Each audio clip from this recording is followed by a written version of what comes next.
Buy these spy cameras and watch while I sing. These are a few of my favorite things. RFID tags and GPS trackers, cookies on websites and chips in my crackers. All the surveillance technology brings. These are a few of my favorite things.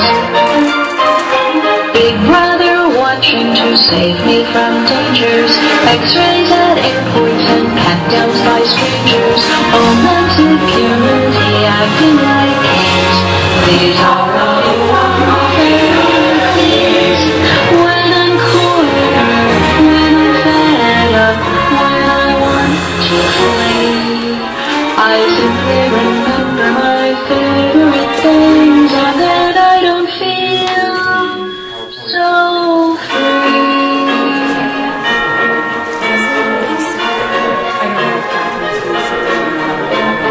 Barcodes and numbers and tracking and framings, instruments so tiny they fit into tools.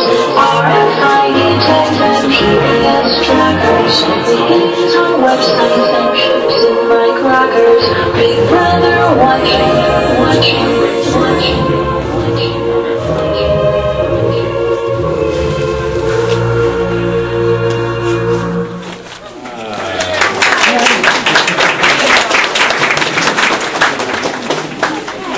So I want to start out by thanking our sponsor for my trip out to San Antonio and also here to Austin.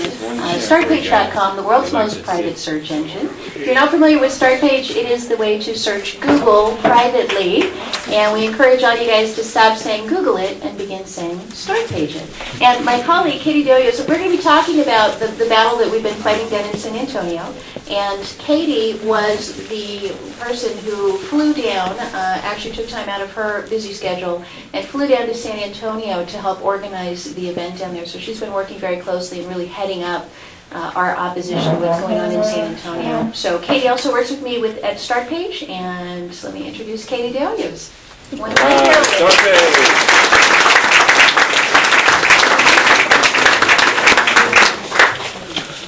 I didn't get to test the audio. I don't speak softly. Is it okay? How many of you were in San Antonio on Monday night? Yes. Oh, I remember. Yeah. Oh, yeah. You were definitely there. Well, again, yes. My name is Katie Doyos, and I came down from Dallas. So, hello, my fellow Texans. I also graduated from UT, so hello, fellow Longhorns. It's good to see you all. Welcome. Yes, so Katherine has asked me to come and help represent Startpage by discussing the filter bubble. And one thing I forgot to say, you're left-handed, so... Oh, just hit the space bar. Okay, yeah. Just wanted to double check. All machines are different.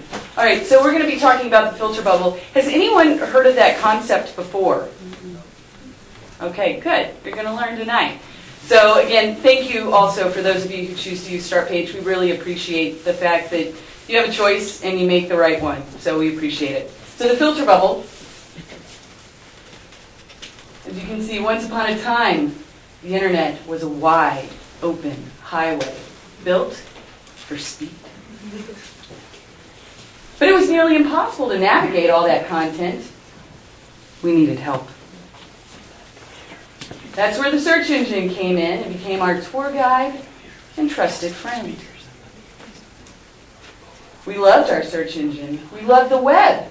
But then, slowly, over time, something changed. By asking questions all day long, we were unwittingly revealing our most intimate secrets. That's not my cell phone. Help! My boyfriend's using drugs. What's the penalty for cheating on my tax return? How do I patent my new top secret product? Shh, don't tell anyone. I'm pregnant. Suddenly they were sitting on an unexpected gold mine of data. Yours. Wow. Huge amounts of data submitted directly by people about themselves. It didn't take long for the light bulb to go off. Like my cell phone. Just it. Instead of just giving people information, search engines could use the search box to collect it, kind of like bait on a hook. Soon the data monster was eagerly consuming every search. Very few people were the wiser. That's about right. Before long, they began thinking of new ways to learn even more about it. I'm trying not to get upset. They added tracking cookies that followed us after we left their website. And you all have heard of tracking cookies before? Yes? Okay, Katherine will be able to tell you more about those. They gave us free email so they could read every word we wrote. And for those of you in this room, you know that free usually comes at a very high price. They created free phone services and then watched and listened to who we called. They put satellites in the sky to photograph our backyards. And for those of you who heard the show today that Katherine was on with Alex Jones, she gave a great vignette about that, how that all started. They drove down our streets and took pictures of our homes. Has anybody ever done a search to see if you see your house? Yeah.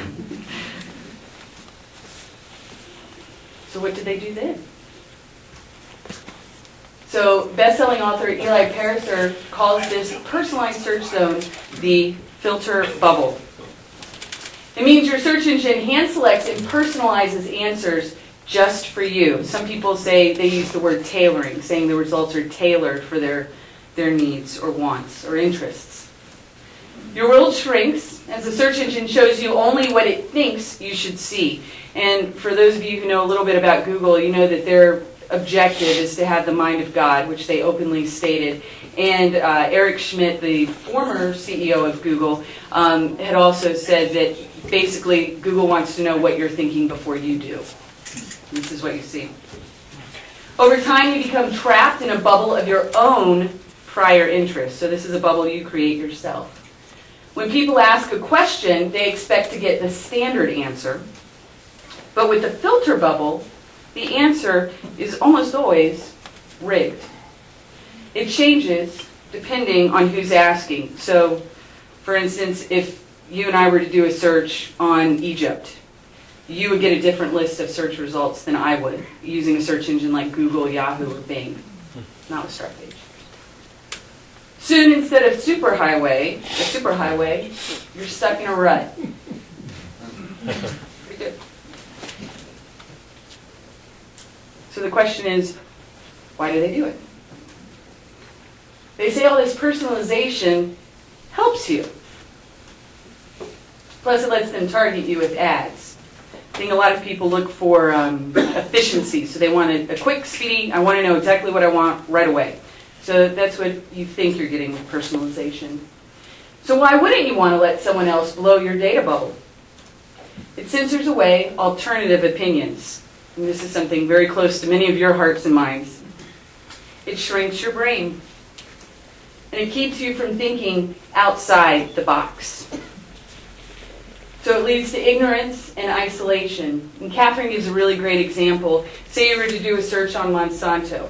Most of us in this room, if we were to enter that search query into a search engine like Google, for instance, we would probably get search results that said, talks about all the bad stuff regarding Monsanto, genetically modified foods, anything that a liberty-oriented person would most likely find.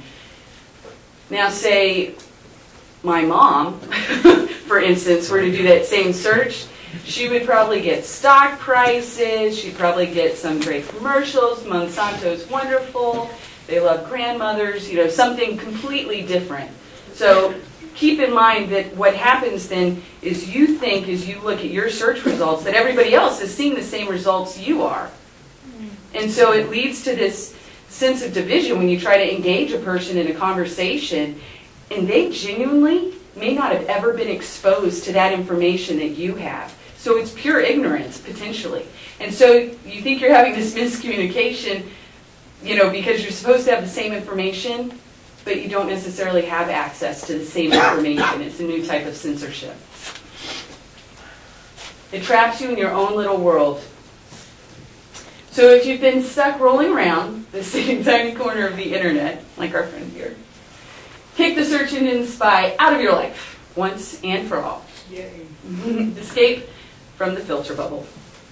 And Start Page can set you free.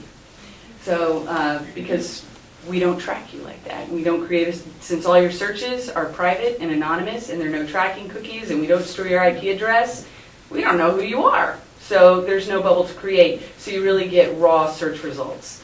So that's what I like about Start Page. So hope you do too. Thank you all.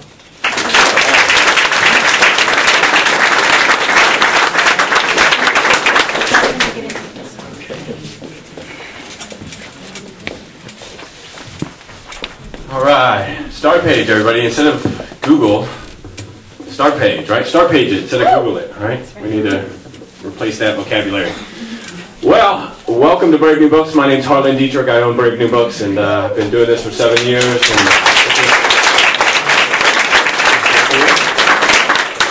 this is Catherine's second time with us, and just as amazing as a response as the first time. We have all these people here, and I think there's a lot of new faces, so that tells us that our movement is actually growing, and we're actually getting new people into the fold and aware of this information, so that's great. And speaking of information, how many people here heard about this event by listening to 90.1 here locally? So that begs the question, why the 3 people that didn't raise their hand, why aren't you listening to 90.1?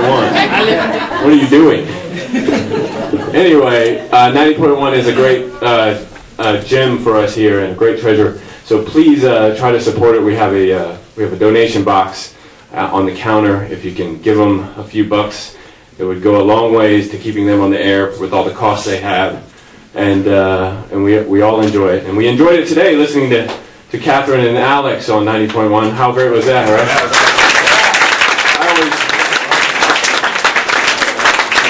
I always think of Alex sort of as one of the founding fathers of this movement, and I kind of think of Katherine as one of the founding mothers of this movement. And it's like fathers and mothers, you know, Alex can be sometimes a little hard on us, right? A little harsh, you know. The Bilderberg group, the bankers are organizing to take your property and your guns. Now clean your room, you know, that kind of thing. You know, he's pretty rough, but then it's always nice on 90.1 because right after that, Katherine comes on and says, you know, and she says, yeah, you know, whatever your father was telling you was true, you know, that is all true, but it's not so bad, and this is why. And she gives us hope.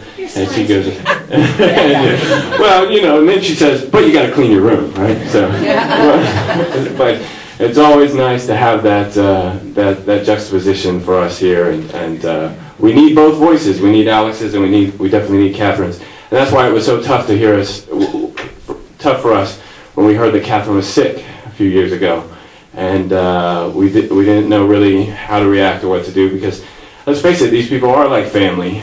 We spend 3 hours a day listening to them. That's more than I'd spend listening to my parents probably all month. So, you know, they are family to us, and so it's really great to know that Katherine is now in remission and fighting that. Let's give her a round of applause for fighting for us.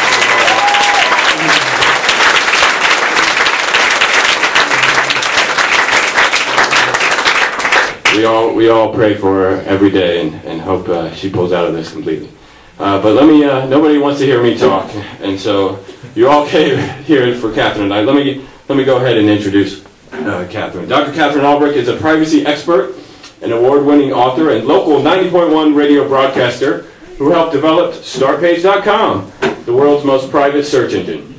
She co-authored the best-selling RFID book, Spy Chips, and hosts a daily syndicated radio program from 3 to 5, Monday through Friday, on GCN, between Alex Jones and Free Talk Live. Katherine's efforts have put an end to human microchipping trials in the U.S., stopped the chipping of dogs in San Marcos, and slowed the encroachment of RFID abuses worldwide. Her latest campaign opposes mandatory RFID badges on school kids in San Antonio, Texas. So, right next door, guys, so we all need to get involved. In addition to her radio efforts, Katherine has authored privacy legislation and testified before the FTC and lawmakers around the globe.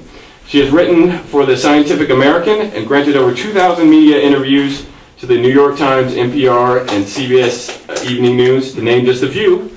She lives in New Hampshire and was appointed by Governor John Lynch to serve as an expert member of the state's 2-year RFID study commission. Katherine holds a doctorate in consumer education from Harvard University, and she's a huge fan of Brave New Books and the whole Austin underground activist movement. Without further ado, let's welcome Katherine Albrecht to Brave New Books.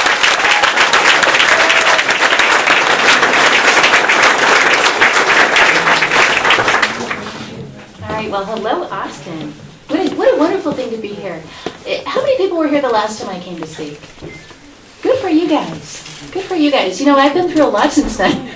That was the San Marcos, I got to pronounce it properly. I'm a former Spanish teacher, so to me it's San Marcos, but I'll say San Marcos if you guys make me do it.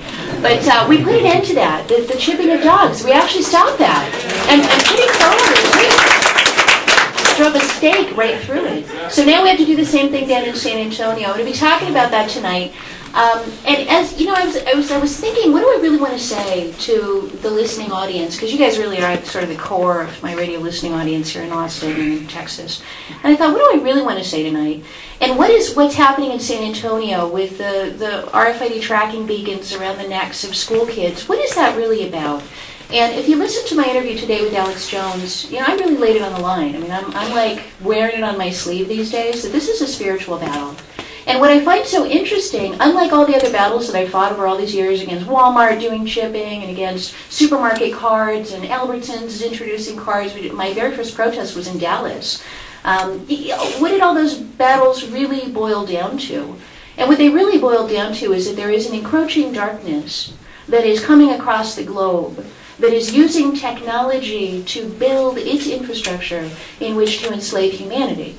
And that goes beyond just your average corporate greed or your government tyranny or your things that we've always had throughout all of history. This gets into like a very different phase of human history that we are all entering into together. And as I think about this, and I think about what's happening in San Antonio is about the mark of the beast. That is the battle that's being fought in San Antonio because Andrea Hernandez, brave 15-year-old 10th grade honor student. Yes, I wish she was here so you guys could see her standing ovation. So brave and fabulous Andrea, who I got a chance to meet for the first time just this week, and by the way, I love her every bit as much in person, if not more than I did before. But brave Andrea is saying very vocally to the school, you can't do this to me. Now, unfortunately, they're still doing it to 4,199 other kids, but she said, you're not going to do it to me, because my deeply held religious convictions say that this is a spiritual blight that you are rolling out in my school, and I'm not going to let you roll it out around my neck. So as I was thinking about this and really thinking, what do I really want to say to folks tonight at Brave New Books? What I really want to say is the actual nature of this battle. And I realize, and if you listen to my show, it's always a very fine line. You know, it's a little dance. I've even talked about it on the air before. If I get too Christian, then I lose listenership. And then I'm not Christian enough for the Christian radio stations. They don't like me either. And so I'm always kind of like walking on this tightrope. And I figured, you know, I may as well just be an equal opportunity offender. And if anybody wants to be offended, you know, that's on. I'll let you guys deal with that. But I've got to say what I know. And if there's one thing that having a 2-year battle with breast cancer that may well still kill me, if there's one thing that battle has done for me, is it's made it so I'm no longer afraid to speak what I know. I'm really not. And I'm no longer concerned what anybody thinks about what I have to say. Because that's the strongest weapon they have against us, truly, in our society today. They're not really using guns and tanks against us yet. I mean, you know, Alex tells you about the kind of, believe me, you'll know about it when they do, because Alex will tell you. So we see it kind of coming in on the periphery. But on the day-to-day level, we're not living in North Korea, where you can't, you know, text something on a cell phone to somebody about the truth. We're not living in a world where you're not allowed to speak to somebody on the street about your religious convictions or your personal convictions. We don't live in that world. But the reason we don't do it, and the reason we don't share what's actually going on, is shame. You know, we're worried. What are people going to think? I'm a conspiracy theorist, or, you know, one of those nutty Mark of the Beast Christians. And I'm to the point where I really think we, as a community, Christian and otherwise, if you believe in goodness, we must rise and shine. So it's time See, Isaiah 60, it's not in my slide, I wish it was, but Isaiah 60 talks about a time when deep darkness will cover the world and its people, but the glory of the Lord will rise upon us, and we will rise and shine, and nations will come to the brightness of our rising. So this idea of rising, the brightness, the truth, the goodness, that's where our focus has to be. All right, well, let me give you a little background. I'll get out of here. Make my way over to my other presentation. All right. So this battle down in San Antonio, just to give you the background, the school in the fall introduced something called the Student Tracking Pilot, in which 4,200 kids at one middle school and one high school have been issued an RFID badge. It's an ID badge about 5 times thicker than a normal badge with 2-button batteries inside. And every 25 seconds, I thought it was 45, but it's really 25, it emits a unique ID signal, a numerical signal, in a cloud of electromagnetic radiation around each kid. Each cloud travels anywhere from 75 to 300 feet in all directions. So each kid is walking around inside of their little data numerical cloud. And reader devices have been installed in the ceiling throughout the school that pick up that signal and then record the precise location of every kid every 25 seconds throughout the entire day. There is no off switch on this, so when the kids go home, they take it home with them. It's in their backpack, it's sitting on their kitchen table. It's still broadcasting. It's beaming out to the street, it's beaming to the neighbors. It's still creating this 300-foot swath. By the way, 300 feet is the length of a football field. So just to put that in perspective, that's a big, honking cloud of number around you. So when we heard about this, Katie flew down from Dallas to San Antonio and worked with Andrea Hernandez and her family, and Leticia and other families down there. All got together. We did a really wonderful protest on the first day of school to bring awareness about this. And Andrea, as I said, opposed this. Well, she actually sued them in court, saying that she believes that this is the precursor to the mark of the beast, that it's conditioning people to accept the mark of the beast. And the courts now, on several occasions in multiple appeals, have ruled against her. And as of last month, January 18th, she was expelled from her school. So she is no longer attending John Jay High School. She's now had to switch to a different school. And you think about the cruelty of that? You know, a 15-year-old girl, I used to be one, and I can tell you, at 15, your school, your friends, that's your world. You know, your social environment at 15 as a girl is all based on those relationships. And so to take a girl and forcibly force her to leave the school because she would not comply with this is actually pretty horrific. So given that her whole battle has been about the mark of the beast, and given that the judge said the reason I'm tossing your case out is because I don't believe that you sincerely hold those beliefs about the mark of the beast, I thought I would kind of give you guys an overview of what that's all about. And maybe by the end, those of you who are a little bit skeptical might move just a little bit closer to getting what Andrea is all about and what I'm so concerned about. All right, so let me start with just the actual scripture. If you turn to the last book in your Bible, the book of Revelation, it's easy to remember, last book in the Bible, and then the unlucky number, which is 13, turn to chapter 13. Look at the last 3 verses in there, 16 through 18, and it says this. And he being the beast of the end time, causes all, both small and great, rich and poor, free and bond, which means imprisoned or enslaved, to receive a mark on their right hand or in their foreheads, and that no man might buy or sell save he that had the mark or the name of the beast or the number of his name. Here is wisdom. Let him who has understanding count the number of the beast, for it is the number of man or a man, depending on your translation, and his number is 600, 66. Now 60, that's 60. So 660 and 666. Let me ask you, because I don't see a lot of children or teenagers in the crowd. Do you have any teens or young kids? A handful. Let me ask how many people in the room are familiar with this passage of Scripture and have heard of the mark of the beast. I'm in Texas. And I'm glad of it, too. Thank you. Yeah. How y'all doing? Some of you guys is. Yeah, I was going to catch myself doing that. So, the thing that shocks me nowadays, I grew up just immersed in this. I mean, everybody did in the 70s. It was like on TV, and people talked about it, and it was, there was even that song, that Kathy Don't Go to the Supermarket song. That's a 70s song that I play on my show.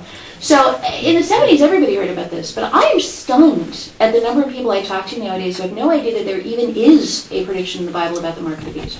I would say it's more than half, and maybe even more than 2/3 of random people I speak to. And I'm super outgoing, so I'll just walk up to people at the supermarket, or I'll walk up to people in the person sitting next to me on the plane, the person in the aisle in front of me, and I'll just ask them. And I'm amazed how many people say, I never heard that. I didn't know anything about it. What are you talking about? And especially kids. Kids who have gone to vacation Bible school every summer, kids who've gone to Sunday school every Sunday. And you try to talk to them about the mark of the beast, and they have no idea what you're talking about. And yet if you start talking like, heavy metal music, 666, then they're like, yeah, I know that. But when you talk Bible, they don't know that. So I don't understand how in one generation we went from a time when everybody knew this to a time when nobody knew it, at the time when we most need to be knowing it, which is right now. So there's a deception that's coming out there. There's like a blindness that's coming over the people. All right. Now, let me get into RFID. Those of you who were here at the last talk, there's a little bit of review, but let me explain how the technology works and what it is. So an RFID tag, RF is radio frequency, ID is for ID, like identification. And what it is, it's a tiny microchip. The ones now are about 100th of the size of those little specks. So tiny, tiny little chips hooked up to antennas that can transmit a number. So the only purpose of that little tiny microchip is to contain a unique ID number. And then the antenna is what you need to transmit it. Now, I know there's people who are concerned that this is in Obamacare. It's not. Trust me, it really, really, really isn't. I promise. I would eat my hat if you can show me that it's in there, because it's not.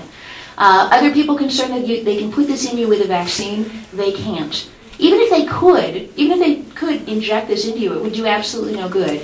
Because without an antenna, the little microchip can't transmit its number. So you could be filled with these microchips, it wouldn't really matter. They wouldn't do anything.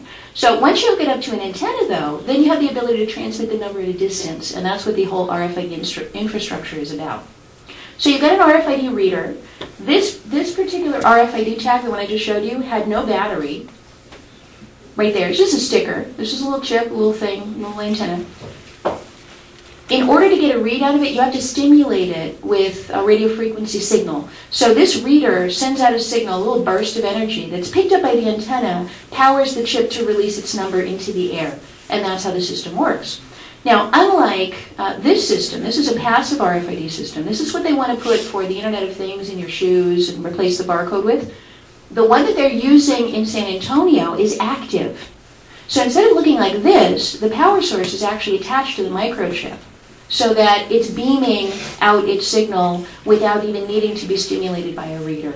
Probably the best analogy would be the toll transponder on people's cars, which I hope nobody in this room has. I hope you guys take advantage of the fact that you can pay cash still. No, we can't. I know. I wish I'm sorry. I'm sorry that that's happening to you here, that you're actually having places where you're not able to drive on roads without being electronically tracked. So the cash is going away, I know. In Texas, you guys are at the heart of that. Texas and Washington State. But in any event, it's the same idea. You've got a battery. You're transmitting a continual signal. It's very trackable. All right, doors, ceilings, floors. They want to put these readers everywhere. And I have to say the scariest thing, other than San Antonio and Disney and, well, I don't know, one of the scariest things this year, was the Camtech. I talked about this on Alex Jones' show, the spray-on antennas, that they actually now have a material that comes just in a spray paint can that they could use and spray onto. I could spray it on this wall and turn this whole wall into an RFID antenna that could pick up the signals emitted by RFID tags. So with that new technology, it's brand new and it's military grade and cheap. They can spray it on trees. That's what they do in the demo that they have on their website. They spray it on a tree. And then they have these guys with no power source. They're out in the field. They're in, I don't know, Afghanistan or wherever they are. And they're actually able to get that tree to become a powerful enough antenna to broadcast to a passing plane.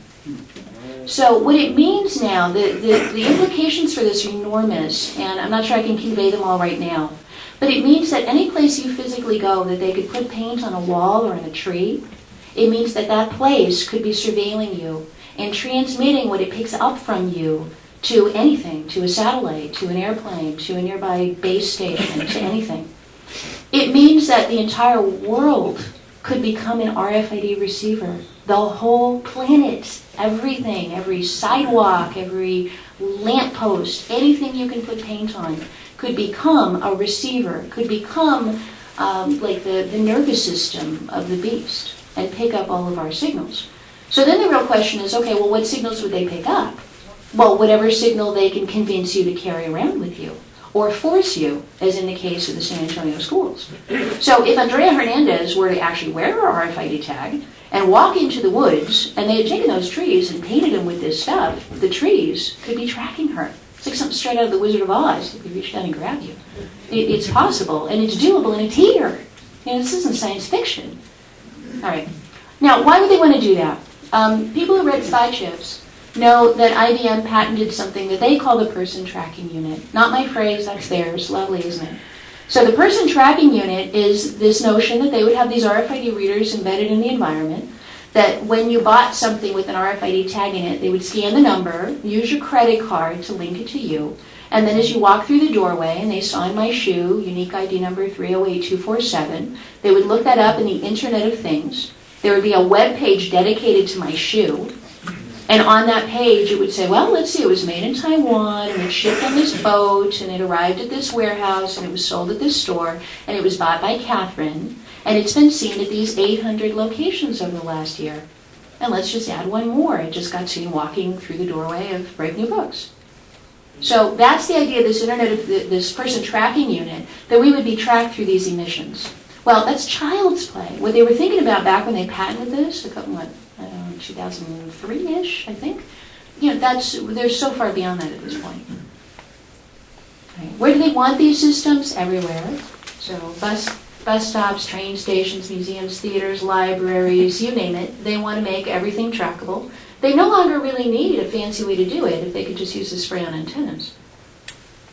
And eventually they could track us everywhere. So you could do this through a little device. This particular device here is by a now defunct company called Ocean. But it actually is an RFID reader on a tree that's powered by just the breeze, just the vibrations of the tree vibrating through the wind powers it. It doesn't even need to be plugged into anything.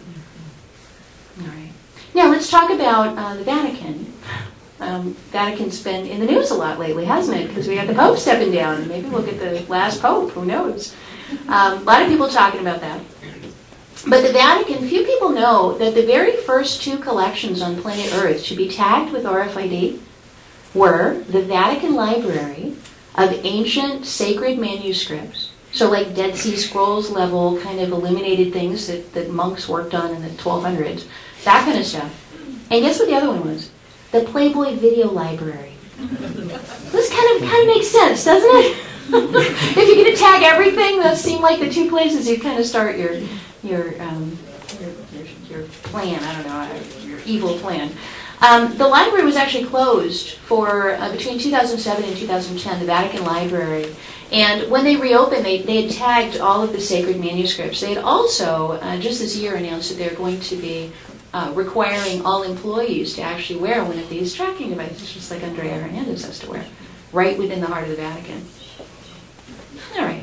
Now I want to talk about the nervous system. So I've talked about the beast, and if you listen to my show, and maybe listen to Alex's show today, I talk about this pretty frequently, that we're building this thing.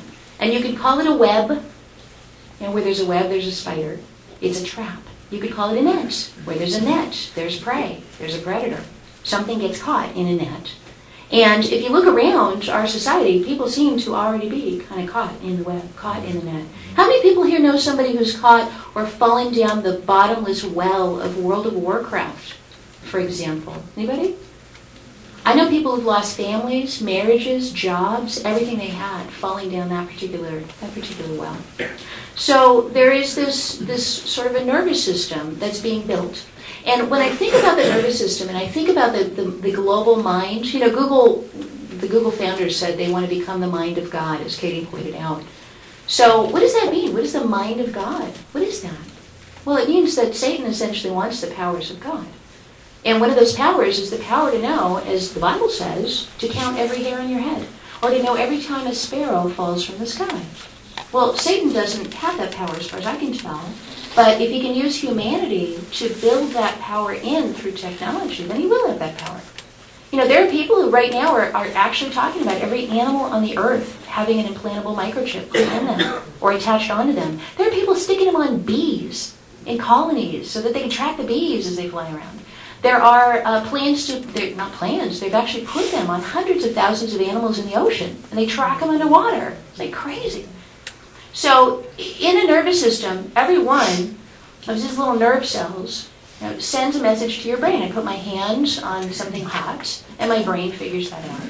So how does the global brain, the mind of God, the Google thing, the whatever you want to call that, the spider in the web, how is it going to know when a sparrow falls from the sky? How is it going to know when you pick up a can of Coke from your fridge? Well, it's going to do that by making each little individual item into a nerve cell in its body. That's what the RFID is. It's putting the sentience onto the physical individual objects so they communicate back to the central brain. And you are one of the things that they want to target as one of the nerve cells in the body. All right, so these are all images of nervous systems. Yeah. So this first image that I showed you of the nervous system is actually the internet. And I first had this realization when I was in the library at Harvard. My husband had sent me into the science library to pick up a book for him.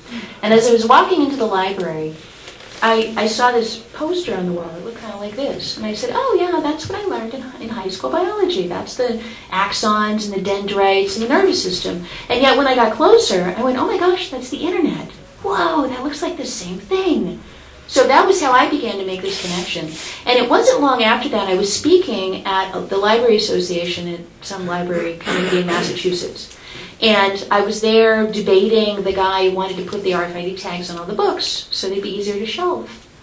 And all of a sudden, it's like the whole thing just kind of crystallized. And I went, wow, they want it on all the books. They want it on all the shoes. They want it on all the kids. If you ask the RFID industry, they'll say on every jumbo jet, every sewing needle, every physical object on planet Earth. And they've got enough unique ID numbers with their numbering system to number every grain of sand on Earth with not a single duplicate. That's a lot of numbers. And you know you can do that with just 96 bits, 96 zeros and ones. That's 2 to the 96th power. That's enough numbers to number every grain of sand. Or, put another way, everything manufactured on planet Earth for hundreds of thousands of years. It's a long time. So what do they want to build? And this isn't me just saying this, and it's not just the Bible saying this. This is Ray Kurzweil, the guy who wrote The Singularity. This is IBM. This is all of the major technology corporations. They're starting to get weirdly, esoterically, new agely, weirdly religious. Because they're talking about how they're going to build this new era. And in this new era, there will be this planetary awareness. And it will be a smarter planet. Like the word smart, when you hear the word smart, run. So they want to build this in. This idea of the planetary skin, that's their phrase. They want a skin, they want a nervous system, they want a brain, they want all of these things. Now, I don't know if you guys ever noticed that the, Verizon smartphone, did you guys ever see this? This little eyeball on here? I thought, why would they make that seem so creepy? This kind of Verizon's little marketing tool. What is the thing that connects us with the mind of the spider? The thing that's connecting us right at this very moment, probably every person in this room, is your little handheld device. That's what you use to interface with the mind of the spider. And Alex did I was amazed. He did this really cool explanation on today's show. If anybody missed it, go back and see if you can catch it. But he was talking about how Sauron, which is what this is from the Lord of the Rings, how Sauron, there was this crystal ball, and they would look into the crystal ball and see what was happening, but it was evil. Because when you looked into the crystal ball, there was like a flash, and you saw that the evil was looking right back at you. That crystal ball was not just a one-way information giving you information, but that crystal ball was a mind meld with this entity. And that when you look into it, you are connecting with something very dark. And so this idea seems to have made its way into pop culture. And I don't think it's a mistake. HAL, anybody recognize the HAL 900 here? This is from Space Odyssey 2001, yeah, all the way back in the 70s. Most boring movie ever made.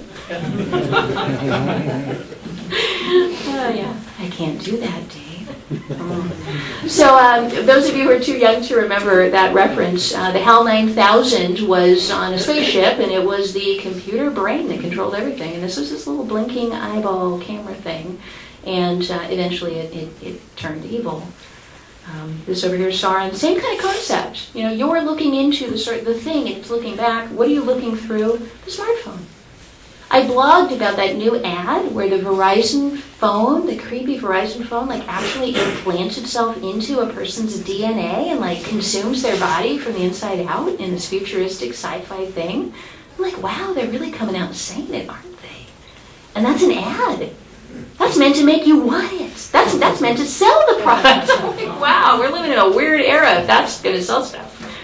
All right.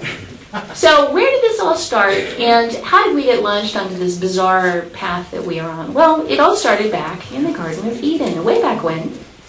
Let me read this. This is Genesis 2. The Lord God took the man and put him in the Garden of Eden to work it and take care of it. And the Lord God commanded the man, "You are free to eat from any tree in the garden, but you must not eat from the tree of the knowledge of good and evil, for when you eat of it, you will surely die." And that's from Genesis chapter 2, verses 15 through 17. All right, well, that was a lie in a way, in a major way. This idea that you will surely die, a lot of people have said, well, they didn't die, though. Look, Adam and Eve, they went on, they had all of us. They didn't die. Well, the lie here was told by Satan originally, you will not surely die. For God knows that when you eat of it, your eyes will be opened, and you will be like God, knowing good and evil. All right, well, what's the knowledge that we got in exchange for biting into that apple? Evil. Well, it's knowledge. That was a tree of knowledge. And if you think about knowledge, especially technological knowledge, it's always good and evil. I can't think of a single technological development in the history of humanity that hasn't had both with it. We opened Spy Chips with a quote by C.P. Snow, who's a New York Times journalist, and he said, technology is a queer thing. It gives you great gifts with one hand, and it stabs you in the back with the other. And every time I say that quote, people nod in recognition because we feel it. It's not only just good. It's got a dark side, always. So this idea that somehow you will become God, God said, if you try to do that, you're going to kill yourselves. You'll die. You won't survive that process. So let's talk about the deal that got struck there in the Garden of Eden. When the woman saw that the fruit of the tree was good for food and pleasing to the eye, and also desirable for gaining wisdom, she took some and ate it. She also gave some to her husband who was with her, and he ate it. Then the eyes of both of them were opened, and they realized they were naked. So they sewed fig leaves together and made coverings for themselves. Now, what's interesting about this, if you look up the word technology and the history of technology, like at MIT, they have a science, technology, and society department that I took a bunch of classes in as a graduate student. And they'll tell you that the very first technology was handicrafts, and that the very first handicrafts were the creation of clothes. So they're on board with this same idea, that we actually began on this road towards technology by making clothes for ourselves. Seems like a good idea, right? Now all of a sudden the garden's not your friend anymore. You got briars coming up, it's getting cold, it's changed. And now you need the technology, so now you're dependent on it. You actually require a relationship with it now because you've given up your relationship with God. But the gift that we got in exchange for biting into that apple, that gift of knowledge, was a curse. Technology, and there's my little quote, my C.P. Snow quote, it's a queer thing. Right? Technology, when you talk about you will surely die, doesn't everybody kind of have a sense that at some point our technology is going to do us in? Or is it just those of us who grew up in the 70s under the threat of the Cold War, who every time a plane flew overhead wanted to duck under our desks because we thought it might drop the bomb? You know, I don't know how many people are old enough to remember growing up with that fear that we weren't going to even live out our natural lives because we were all going to be annihilated by a nuke. Now we have new fears. Now we're going to be annihilated by GMO foods, or we're all going to become sterile, or we're all going to get cancer. So, where have I seen the apple with a bite out of it before? There it is. This is not a mistake. This is is laughing in your face, is what it is. This symbol is laughing at you. Yeah, Steve Jobs. So let's talk about Apple for a minute, because if Google is the global brain, what is the thing that has enabled us to interface with it? It's the iPhone. Introduced, by the way, just 6 years ago. Can you believe that? Only 6 years. 7 years ago, there was no iPhone. There were no smartphones 7 years ago. This is happening fast. So let's talk about what we're all carrying with us. See, when I started doing this work back in 1999, and then when I found out about RFID in 2003, there were no smartphones. So RFID was really scary. Whoa, you mean there's going to be something we're going to have stuck on us, on our person, that's going to communicate with some kind of system? Ah! Nowadays, people go, RFID? What are you talking about? I got a cell phone. It's already doing that. It's only been 6 years. So a lot of the stuff that I was sounding the alarm about now, I can't get anybody to even think about, because they've got cell phones. And not only did they have cell phones, but nobody had to make you with guns and tanks and force you to carry this tracking device. You probably paid $300, $400, $500 for it. And you probably thanked the day that you got it. So what a switch that we're now empowered, quote unquote, by these devices, with the Apple with a bite out of them on the back, to communicate with the global brain, and we're checking in with the mothership multiple times every single day, with the spider sitting there in the center of the web, in the net. And we're using the web and the net to communicate with it. All right, so what's up with Apple? Do you know the Apple, they call it the Apple Temple? The #1 most photographed object in Manhattan is the Apple Store. Yeah.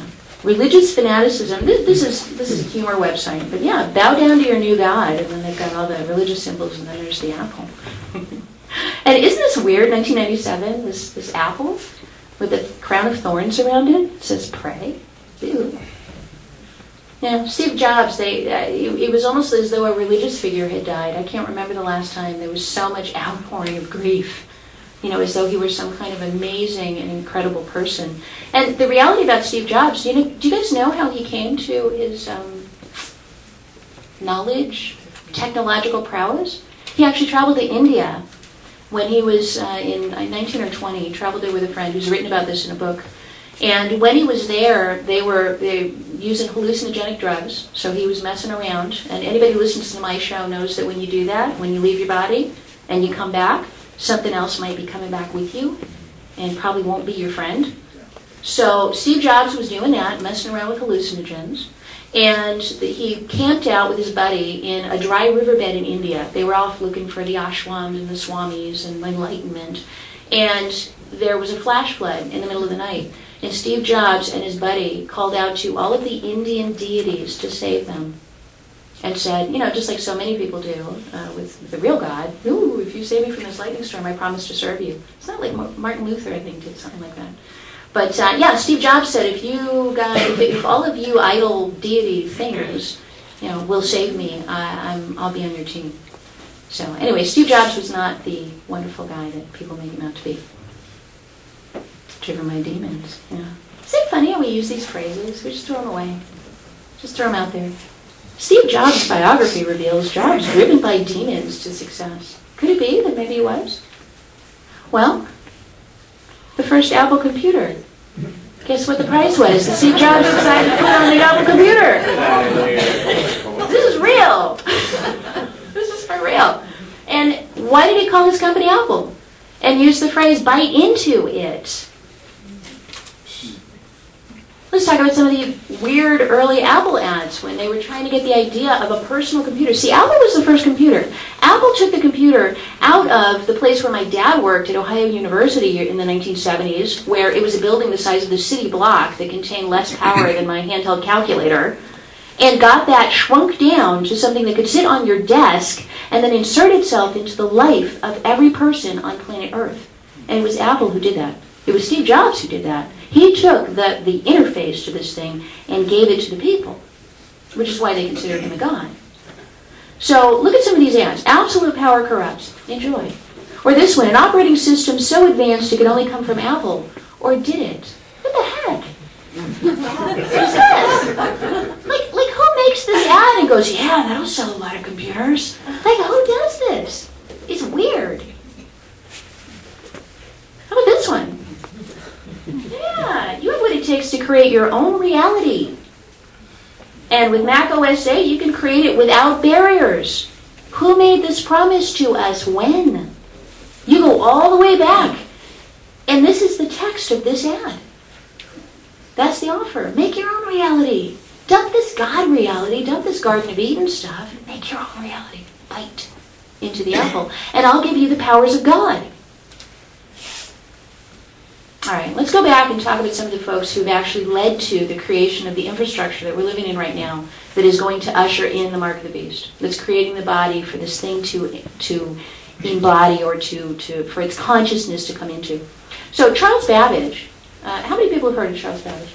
Oh, fair number. Yeah, a lot of technical people in the room. Cool. So Charles Babbage is widely recognized as the father of the computer. And it's interesting because Charles Babbage's history is actually kind of bizarre.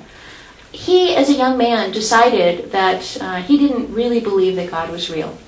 Now, a lot of people have decided that over the years, but at the time that he was living in the early 1800s, that was a pretty radical position to take. Do you know what he did to try to figure out if God was real? He went up to the belfry of a church at midnight, cut his own, some part of his body, and made a circle in blood, and then recited the Lord's Prayer backwards, and summoned the devil to come. Now, how many kids do that? I don't know, but that's what he did. And because nothing happened, then he concluded that all this God-devil stuff isn't even real. Yeah. So I would argue that maybe something did happen when he did that, when he actually summoned the devil and asked for the devil to come to him. I would argue maybe the devil answered that request. He tends to do that when you ask him to come. So it gets even weirder because Charles Babbage, there's a book called Ada, Enchantress of Numbers, and it's about Ada Lovelace. Long story, but anyway, she was his muse and helped him. A lot of people say that she was the first computer programmer, that she actually did a lot of the work that was attributed to him. But there's a letter that I was reading as I was trying to sort through all of this and understand who these people were. She actually wrote a letter in which she actually said to him, he was getting discouraged, he didn't want to keep working on this computer stuff. And she said, I would urge you to keep going. And in this letter she writes, if I were the devil, and in parentheses she says, which perhaps I may well be, I would urge you to continue this work. I was like, wow, who says things like that?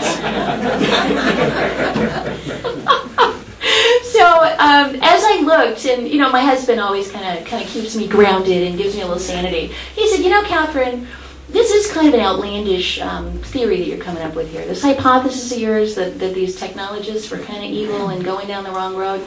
He says, I'll tell you what, if you want to test it, let's subject it to the scientific method. And so he made up a list of all of these great people throughout the history of technology and said, why don't you look them up and figure out what their deal was?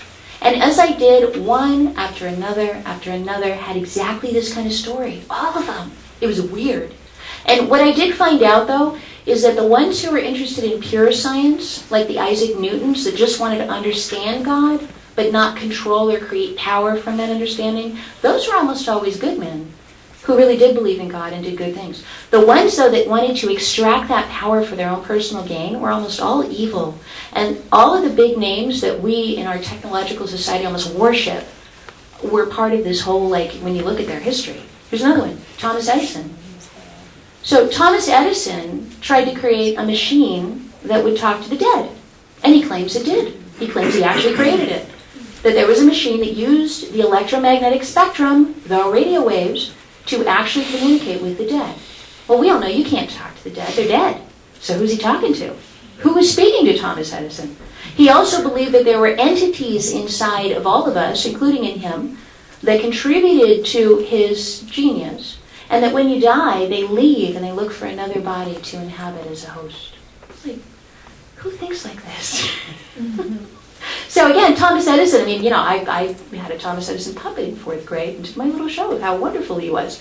So, these are the people that we revere in our society, and yet you scratch the surface. And they were all part of the whole movement to get us to where we are now. What was the first computer called? Well, this was the first U.S. computer. World War II. It was called the Mark. Not Mark, the Mark. They called it the Mark 1, and then when they came out with the second one, they called them the Mark 1 and the Mark 2. But the first computer was called the Mark. And what was it used to do? It was used to create the algorithms to create the atomic bomb. Right? You will surely die. You eat of this, you're going to die.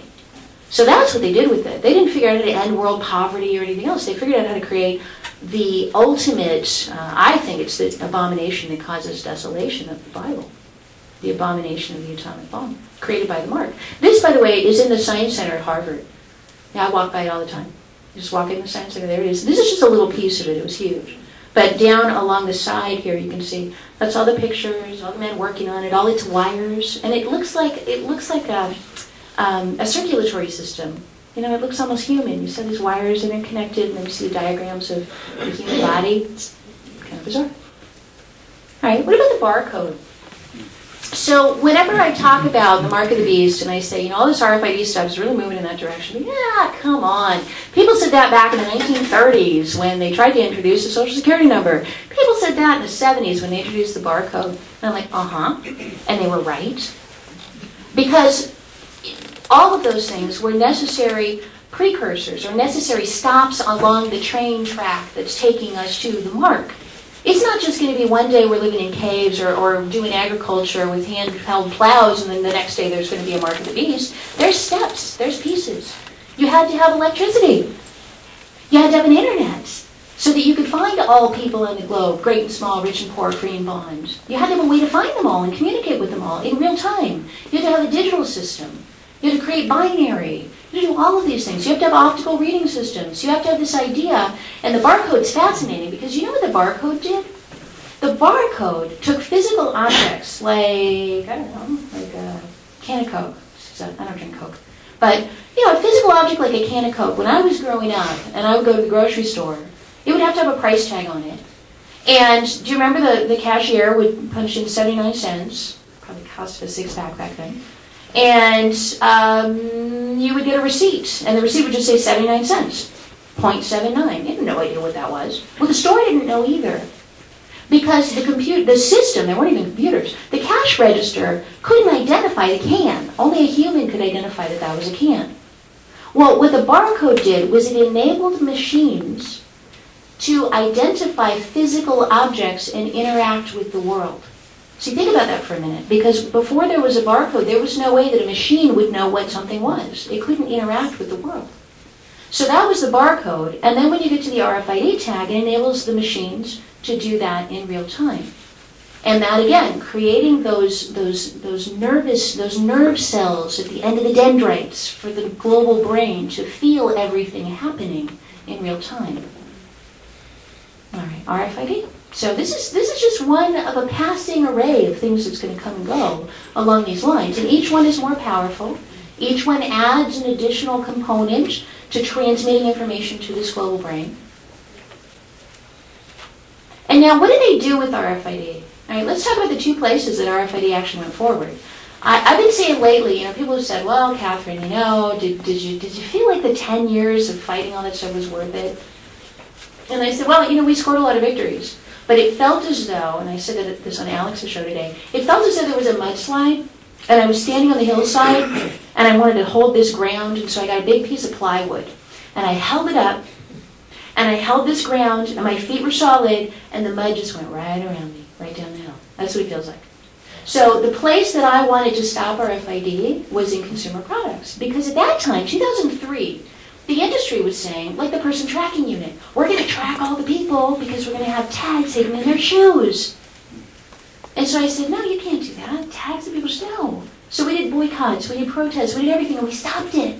I've actually been told that we did $500 million worth of stoppage to that industry, that there was literally $500 million in investment.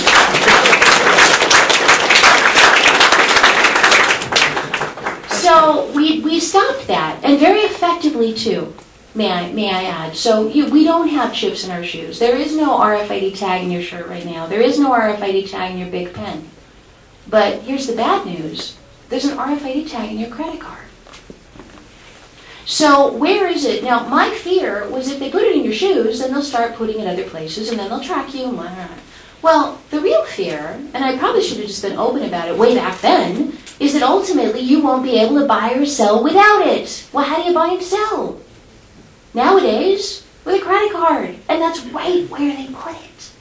And where else are they putting it? So the two places you don't want it, identity cards, because that's your number to buy and sell, and payment instruments, because that is buying and selling. And that's right where they put it. Sheesh. So I got to tell you, so as I'm like lying in bed with no hair and no eyelashes and no eyebrows, and I have like random kids asking me if I'm pregnant because I was so bloated from chemo, I'm sitting there going, you know what? I really blew it. I really blew it. Because the whole time I was telling everybody it's a privacy issue, we got to fight Walmart. What I should have been saying is it's a spiritual issue, and we have to fight the beast. It's a different battle. So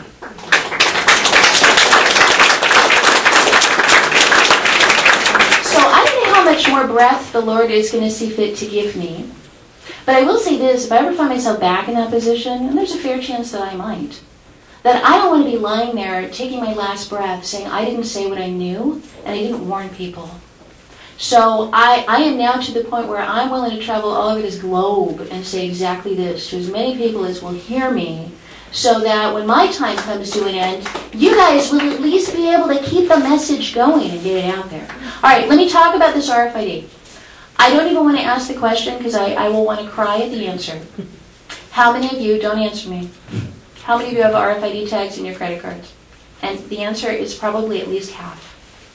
So in your wallet right now, you have a device, a tiny microchip hooked up to a miniature antenna containing a unique ID number that you use to buy and sell, that transmits a unique ID number to the global brain through whatever mechanism you're going to use to connect with it, right? You're going to use it at the cash register, you're going to scan it at the gas pump.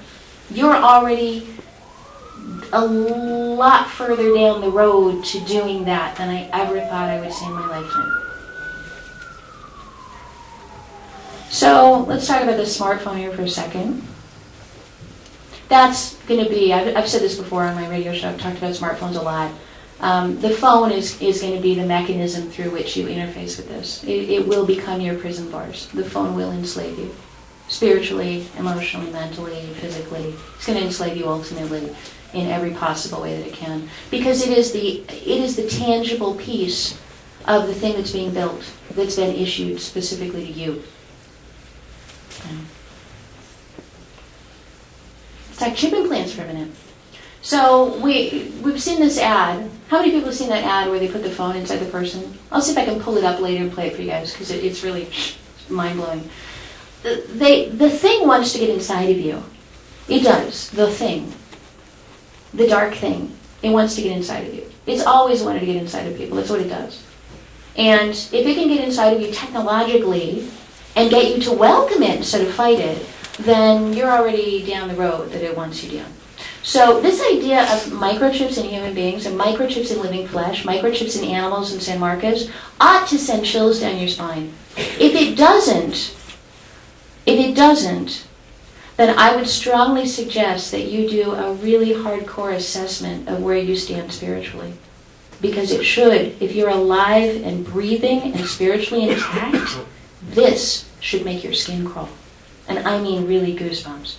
If it doesn't, again, that's a symptom that something's terribly wrong. And the fact that our society can put up Verizon ads that go, well, we can change our DNA by inserting the phone inside of us, the fact that that's an ad says that our entire society is spiritually sick. All right, so how does it work? RFID implantable microchips. It's the same chip, but it's inside of a glass capsule. Now, this is the current generation. This is the bare chip. I don't think that they're going to get anywhere with this, really, to be honest, because this technology it doesn't do much. All it does is when you put this inside of somebody's body, it enables you to run a scanner like 6 inches from their flesh and just get a unique ID number. It's a 16-digit number. That's all it does. It doesn't do anything else. Can't track you, can't be read from satellite, can't interface with the doorway, can't do anything. So I don't think we're going to see much of this for much longer. But the fact that this has been so controversial and people have talked about it so much, I think is an indication that we all have an inherent fear of this. All right, so how do you get people to agree to stuff like that? Well, you go after the kids. You go after the kids. So this is off the internet. I want you to see this beautiful little girl. Isn't she lovely? All right, well, she's got a mark on her hand. All right, this is one of the reasons I picked out this picture. And she's holding a toy. And what's the toy? Look at this toy. You know, again, I'm going to keep coming back to this. Who makes stuff like this? Like, who thinks that a kid should play with something that looks like that? Whose spirit does not look at that and go, that's repulsive? Who looks at that and goes, oh, that's the perfect toy for my little Sally. She'll love that. Gets worse, the Skylanders thing. So I decided I wanted to figure out, like, what are kids watching? I don't watch TV. I don't have TV. And so I said, what are kids watching on TV? What are kids playing with? Like, what's the kid culture nowadays? And so I looked it up, and the #1 toy in America and the #1 TV show among kids in America is the Skylanders. I was like, I've never heard of that. What is that? So I looked. It's this. #1 in America. And this came off of a coloring website for kids' educational development. You're supposed to print this out as a parent of your 5-year-old and let them color. Lovely. Yeah, take in mind the developmental domains of children. What else have you done today to develop your preschooler? That's what's said on the website right next to this picture. Who would give this to their kid? I get nightmares looking at it. Well, it gets even worse. This Skylanders thing, guess what you can buy with it? The portal of power. Guess what the portal of power is? An RFID reader. It's freaky. So you've got kids here. If you're interested in RFID technology, the portal may not be a bad way to get started. You can buy for your preschool kid this evil little toy with its evil little thing it's sitting on. I don't know, some people may know more about symbology than me, but it looks pretty evil. And you can set it on this evil RFID reader portal. And when you do, the video game on your TV makes this thing come to life. It brings this beast to life on your screen. And then you can maneuver it and use it to kill stuff. 5-year-olds playing this. You can see videos on YouTube of these kids. I love my Skylanders toy. And the kids look like they're completely whacked. You notice kids are getting weird lately? Yes. Yeah. All right. Now, kids, they're coming for our kids because they know they can't have us. They can't have you guys. You're here. Don't let them have your kids. Don't let them have your kids. All right, let's talk about Disney. So just last month? Disney announced that they're spending $1 billion. Now, they didn't announce this. We figured this out, and it's published. $1 billion to re-outfit Disneyland and Disney World so that the entire park is RFID enabled with RFID readers at every turn. RFID readers to buy hot dogs, RFID readers to get into the bathroom, get on the rides, to do everything. And look at the RFID reader. There it is. That device is emitting a little steady stream of electromagnetic RFID radiation. It's a reader. It wants to read what? Well, it wants to read the wristbands that they're giving out to kids with RFID tags in them for their right wrist to go through the park and buy stuff. Right now, I sat next to a woman on the plane as I was flying to San Antonio. And where was I going? Yeah, and she was going to Disneyland. And I said, well, gosh, you're going to Disneyland. Are you going to use that wristband on your kid? She goes, what wristband? And I explained.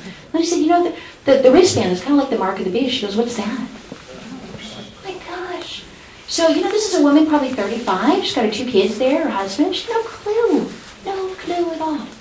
So this wristband, take a look at it. It's got they put the kid's name on it. They put the little band ID number on it. It looks like it's Kevlar, like it just goes right on their wrist. And what does the kid then do? I spent my 7th birthday at Disneyland, the happiest place on earth. It was the best time I ever had. And I have this little memento, which is my wristband. Those kids aren't ever going to think to say no. They're going to associate it with fun. Now, $1 billion. So let's talk about $1 billion. Why would you spend $1 billion to do that? Think about how much money that is. That's not $1 million. It's not $10 million. What would it cost to retrofit Disneyland? $50 million? $100 million? $250 million? What could you even spend $250 million on a Disneyland? And would it really bring in that much more income? Come on. No, why would they spend $1 billion on those guys? It makes no sense at all. Until you realize that Disney is really a research institution. Look it up. And Disney is not in the business of being the happiest place on earth to make you have lots of fun, just like Google is not in the business of answering all your questions. Disneyland is a self-contained city. It's got bathrooms, restaurants, hotels, everything all in one place. So if you wanted to figure out what a world in which every single movement and action was tracked, and in which every single person was tracked, what better place to do that than at Disney? Where people go, this family that I sat next to, they're going to be at Disney for 7 days. And they're never going to leave the park. 7 whole days they're going to be there. And they're going to be wearing this stuff. So why would you spend $1 billion on that? There's your answer. Because it's a testing ground.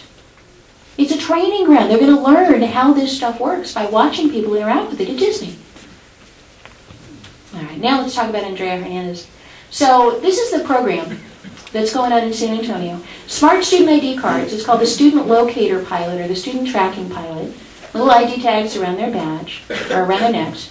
I highlighted the quote here. Northside Independent School District is harnessing the power of radio frequency identification technology. Harnessing the power and putting it around kids' necks. Right, there's Andrea, my hero. Let's give her a round of applause real quick. She'll be watching this later.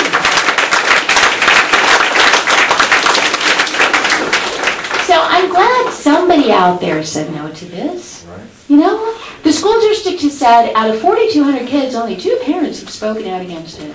As though everybody else loved it. You know, they picked the poorest district in San Antonio. You know, a lot of these parents don't speak English, and what's more, they're not documented. Do you think they're in a position to come out with pitchforks and speak to the city council and say, make it stop? I don't think so. This was not a mistake. They did not pick they didn't pick San Jose, California, and Silicon Valley for this. They picked the poorest district in Texas for this. These kids are in no position to say no. They can't even vote the bums out of office. They're captive. All right. Now, I want to show you a couple videos. I'll lighten the mood a little. Do we have a fan? Can we, move around. Move around. You guys all, you all look really uncomfortable. Yeah, you know how they advise you when you're working, you got to look out the window, kind of change your focus for a minute. Let's do that right now. This would be a good moment to just kind of take a breath. Woo, stretch. All right. Don't leave. Don't leave. All right. So I just have a couple of videos I want to show you, and then I want to open up for question and answer. And then I brought copies of Shadow Government, and if you have a copy of Spy Chips, happy to sign it for you. And let me tell you, this one was the one I really wanted to not be bald and sick with chemo, because I really wanted to go to Coachella and make this stop. So Coachella Music Festival, it's like Woodstock. It's this huge festival out in the middle of the Coachella Desert, the desert in California. And what they did was they issued wristbands with RFID in them through the mail to all the people who went to the event. And see the picture at the bottom right? It's kind of hard to see. But there's a cop. See the cop car here? Do you see this right hand with this chip on it? It's kind of hard to see here, but basically this is a diagram from the website. So what would happen is you would have to put this wristband on before you drove to the event. It's out in the middle of the desert. There's nothing for miles. They got the local police to set up checkpoints 1 mile around the perimeter of the entire event. And at the checkpoint, you had to roll down the windows and stick your right hand out the window so they could scan the RFID tag on your right hand before you could go into the festival. And not one single person anywhere said anything about the Mark of the Beast. Not one. I went all over the internet. I spent hours in start page searching. Not one comment.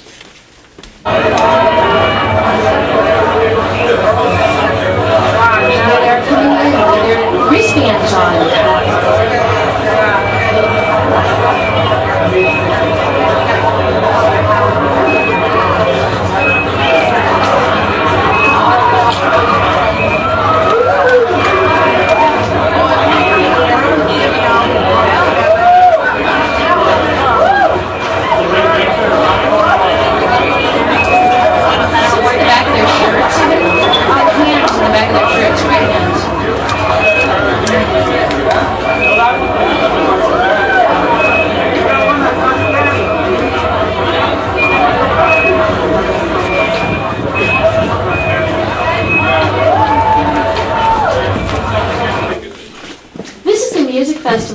Anyway, do you guys remember when, I'm going to mispronounce his name, Tupac Shakur?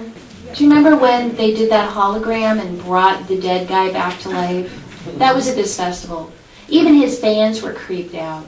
They did this weird hologram where it looked like he was singing and dancing with the people on the stage, and he's been dead for a number of years. And yeah, so this is like a creepy festival. I have to tell you. Was anybody there? Anybody here? There? You were at Coachella? What was your sense of it? I'm sorry? I grew up in Palm Springs. Did you go to the Coachella festival? I've gone 3 times. What'd you think? Before they started doing that. Would you go with the RFID tag on your right hand? No. I'm glad to hear that. All right, let me go to the next one. So, I wanted to know who made this. Here's the video.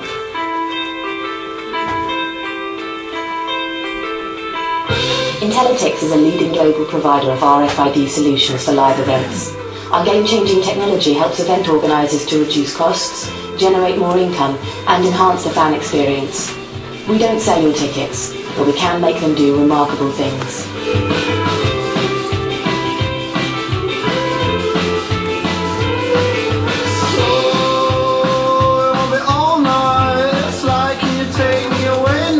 Intellytix offers proven, secure and dynamic ways to manage access control at live events. Our custom-made entrance portals and handheld readers can seal your site, including unlimited backstage, VIP and production areas. RFID eliminates the problem of fake tickets and dramatically cuts queues, giving event promoters real-time reports and unprecedented control.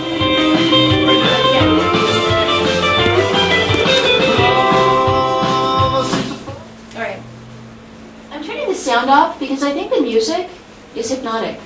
I think the music is evil. I think the music makes this sound good and fun. So now I want you to watch it without the music and notice what they're doing to us with the music.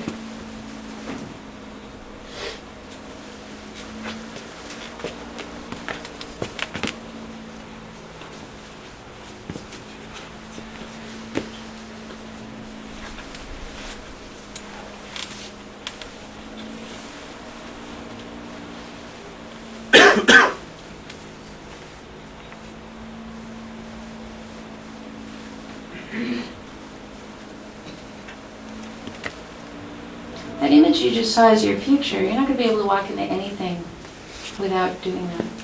No stores, no restaurants, no museums, no theaters, no libraries, no parks. Your car won't start. You're not going to be able to do anything. You won't be getting online. You won't be making phone calls. You won't be eating.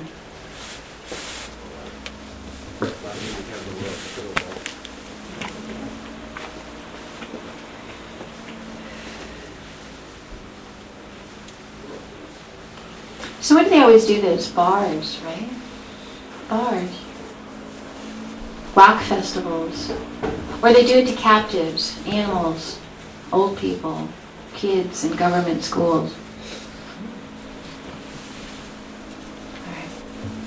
Yeah. Got another one for you. So what's the cool thing to do now? 10 years ago, when I first started talking about RFID, I would talk to people and say, they want to track you through RFID. Oh, no, I don't want to be tracked. Well, what do they do now? You go to an event, and they issue you the RFID thing, and you're checking in. I'm here now. Well, yeah, I'm here. Hey, global brain, look, I'm over here. So at this event, check in at the bobbleheads at which stage, right? This woman is walking over with her right hand and checking in so that everybody on Facebook can see where she's in. They did the same thing. 50,000 people. This is probably the biggest event at which people had RFID tags on them. The zombie pub crawl, where was this thing? Minneapolis, St. Paul. People pretended to be dead. They were issued RFID-enabled wristbands to track their every move. Cool! Hooray! That'll be fun. So they walked around looking like this.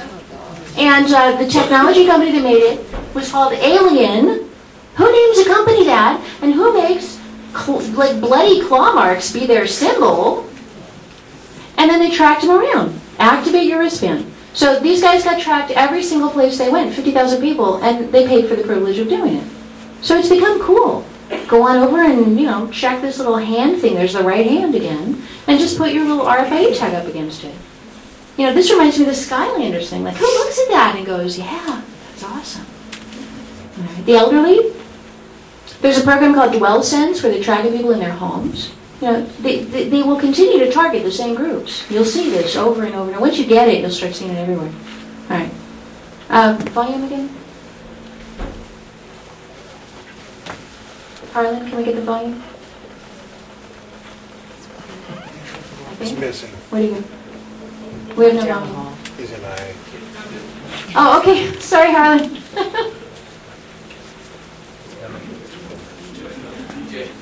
Come back now. All right, so the global brain, Google and God's mind. It's up if you need it, Kathy. Oh, okay, great. The boogie woogie Google boys, it appears, dream of taking over the universe by gathering all the information in the world and creating the electronic equivalent of, in their own modest words, the mind of God. They come out and say it. All right, let me play There's a couple of things that make us different. One is that we're working with elders. Most other projects are working with either really small kids or teenagers. And I think the other really big thing is that we are focused on things people do in their everyday life. We're not asking them to do anything different than they normally do. They're making a pot of coffee, they're using their telephone, they're taking their medicine. And we think we can learn lots of interesting information, some things that people already are doing, and not asking them to do extra things. And what we're really curious about is, you know, we've selected these 3 individual actions that people are taking every day, but, you know, people doing a million more things every day. What else could we be pulling on to actually collect information about people's cognitive abilities, right? Is it how many times they get up to go to the bathroom in the night? Is it how many times they interact with their kids in a week?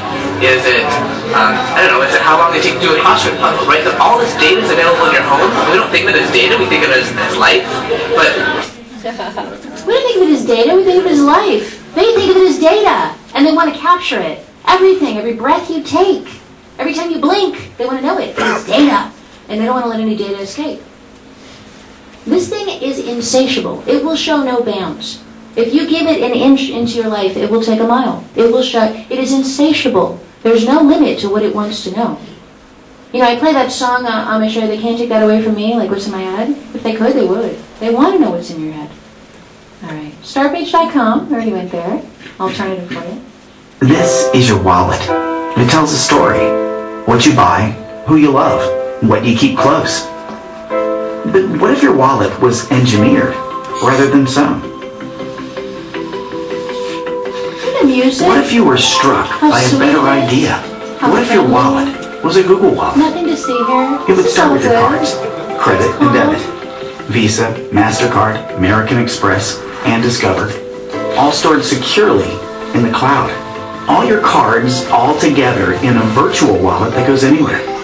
Use it on your phone and tap to pay for a double-shot macchiato at your favorite cafe. Or a taxi ride to the club. Or gummy bears at the movie theater. And when you go online, your wallet goes with you.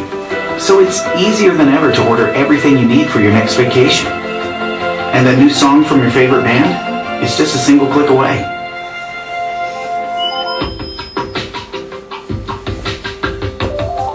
Whether you're shopping in-store or online, Google Wallet keeps all your payment info safe and secure. It's everything you love, all in one wallet. What possibilities will it open for you? So seductive. This is friendly. Nothing to fear here. Smile. This is evil. All right, one more for you. Ever since the beginning of time, people have been buying and selling and using whatever currency was available. But today's digital economy is changing faster than ever, and currency has to change too. It is. Introducing Mint Chip from the Royal Canadian Mint, the evolution of currency. Money, as we know it, is fine for today, but tomorrow is a different story. Imagine a whole new breed of transactions that are smaller, faster, and virtually everywhere. That's where Mint Chip comes in. Mint Chip is currency in a digital form.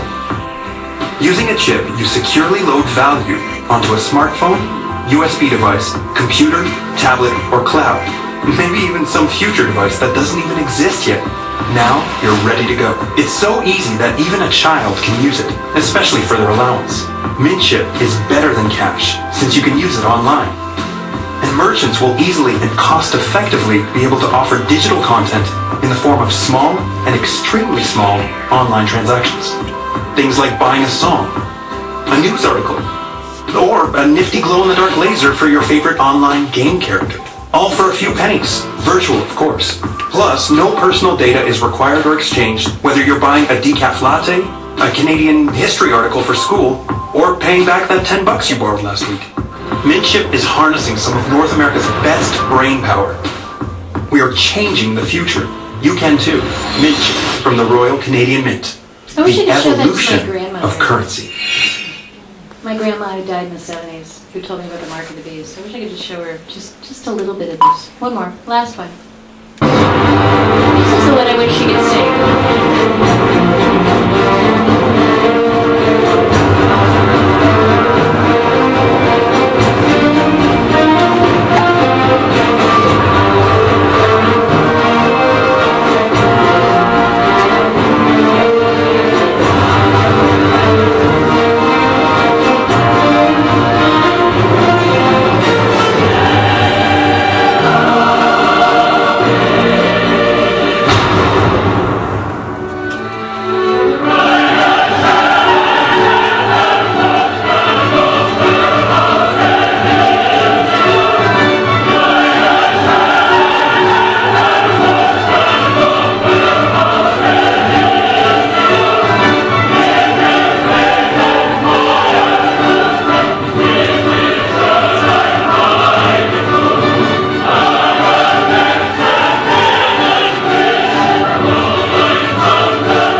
So I want to open this up for questions. I know it's a little bit warm in here. I appreciate your patience and hanging in there. I know it is toasty, but I do want to ask, give you a chance to ask any questions. I do have like a couple of copies of Spy Chips, and I have, I believe we have several boxes of Shadow Government, so if people would like to get a copy. Let me tell you real quick, Spy Chips came out in 2006. It's kind of like J. Edward Griffin's book, The Creature from Jekyll Island, where when it came out, people kind of went, I don't know. And then when the Federal Reserve actually revealed its true colors, then it became a very relevant book. I'd say probably the same is true for Spy Chips. So if you haven't read it yet, please get a copy, even if it's at your local library. I don't need your money, I want your mind. And read the book.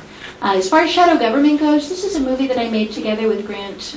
Grant Jeffrey wrote the book, and then I put together the film. I was the associate producer on it. And what I like about this movie is you can't tell somebody, hey, sit down and read this book, or hey, sit down and watch this hour-long video. But what you can do is if you got somebody you want to wake up to this, you can say, just watch 5 minutes of this video with me, and everybody will agree to watch 5 minutes. I guarantee you, once they watch 5 minutes, they'll watch the whole thing. And when they get to the end, this movie, the last 5 minutes, is very Christian. So when you're terrified, you go through all of this, and you're like, oh my gosh, it's really coming, this is horrifying. What's the answer? And then Grant Jeffrey walks along with his Bible in his hand, and he says, all of this was foretold 2,000 years ago, and the answer's in this book. So if you're not a Christian, just turn it off before the last 5 minutes, if that offends you. If you are a Christian and you want to spread that message to others, I think this is a really powerful way to do it. And let me just conclude here in a bit of hope. And I've written this children's book called I Won't Take the Mark. It's not available, but it's written.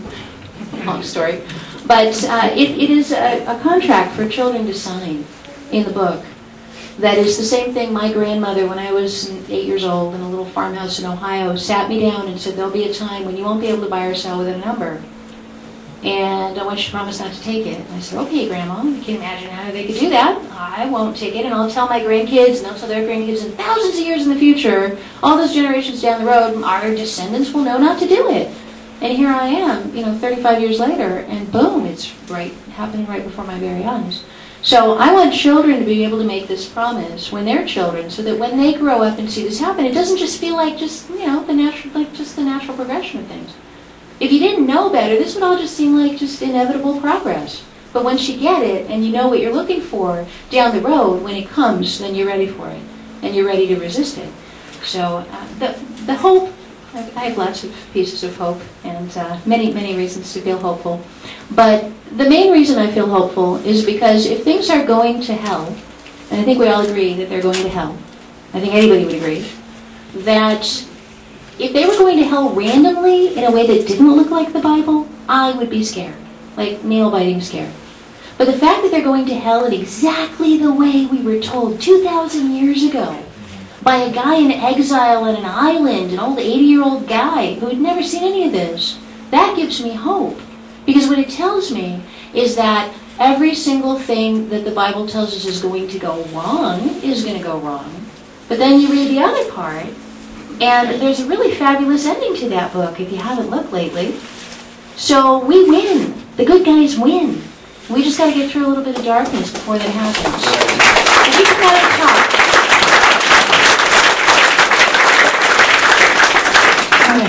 So, Harlan, how are we doing on time? Do we have time for questions? Yeah, absolutely. All right, Whatever super. Let's go ahead. Yeah, yes. Could you please talk about how they're using video games to come to this global mind meld thing? That's a really great question, and I'm noticing this fan's kind of loud, Harlan. So I'm doing okay if you wanna click that off. Okay. So the video game is interesting. I have this book called The Microchip.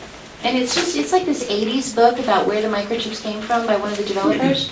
And, just flipping through it, I own all these books. And in it, he was saying, he was quoting all of these people who were instrumental in the development of the original microchips, the vacuum tubes, and they shrunk them down, and they had silicon. And there was a quote in there that just came out and punched me in the nose. What the quote was, is he said, here we were developing cutting-edge, state-of-the-art technology at, Bell Labs and all these places. And the engineers were saying they're using it to play video games. The most advanced technology on the globe being used in the stupidest way ever. And the latest video game that they've just bought, all these chips, was a video game where you run people over with your car. And he was like, well, we could be doing so much with this, and look what's being done. So the thing about video games, I've talked about this on my show, they're incredibly addictive. So addictive that if you could get rats to play video games, they would probably play till they died. They're that addictive. So we know that people are doing this. The rats over in China who play these video games are dying, and the humans. They sit in these internet cafes, and several of them have literally killed over dead. So once you get into this alternative world, and they're going to make the alternative world start looking better and more realistic, and it feeds into the human motivation. So they have brilliant psychologists and psychiatrists, or not psychiatrists, human researchers who understand what motivates a human being. What motivates you men? What motivates you men in the world? Women and men are motivated by different things.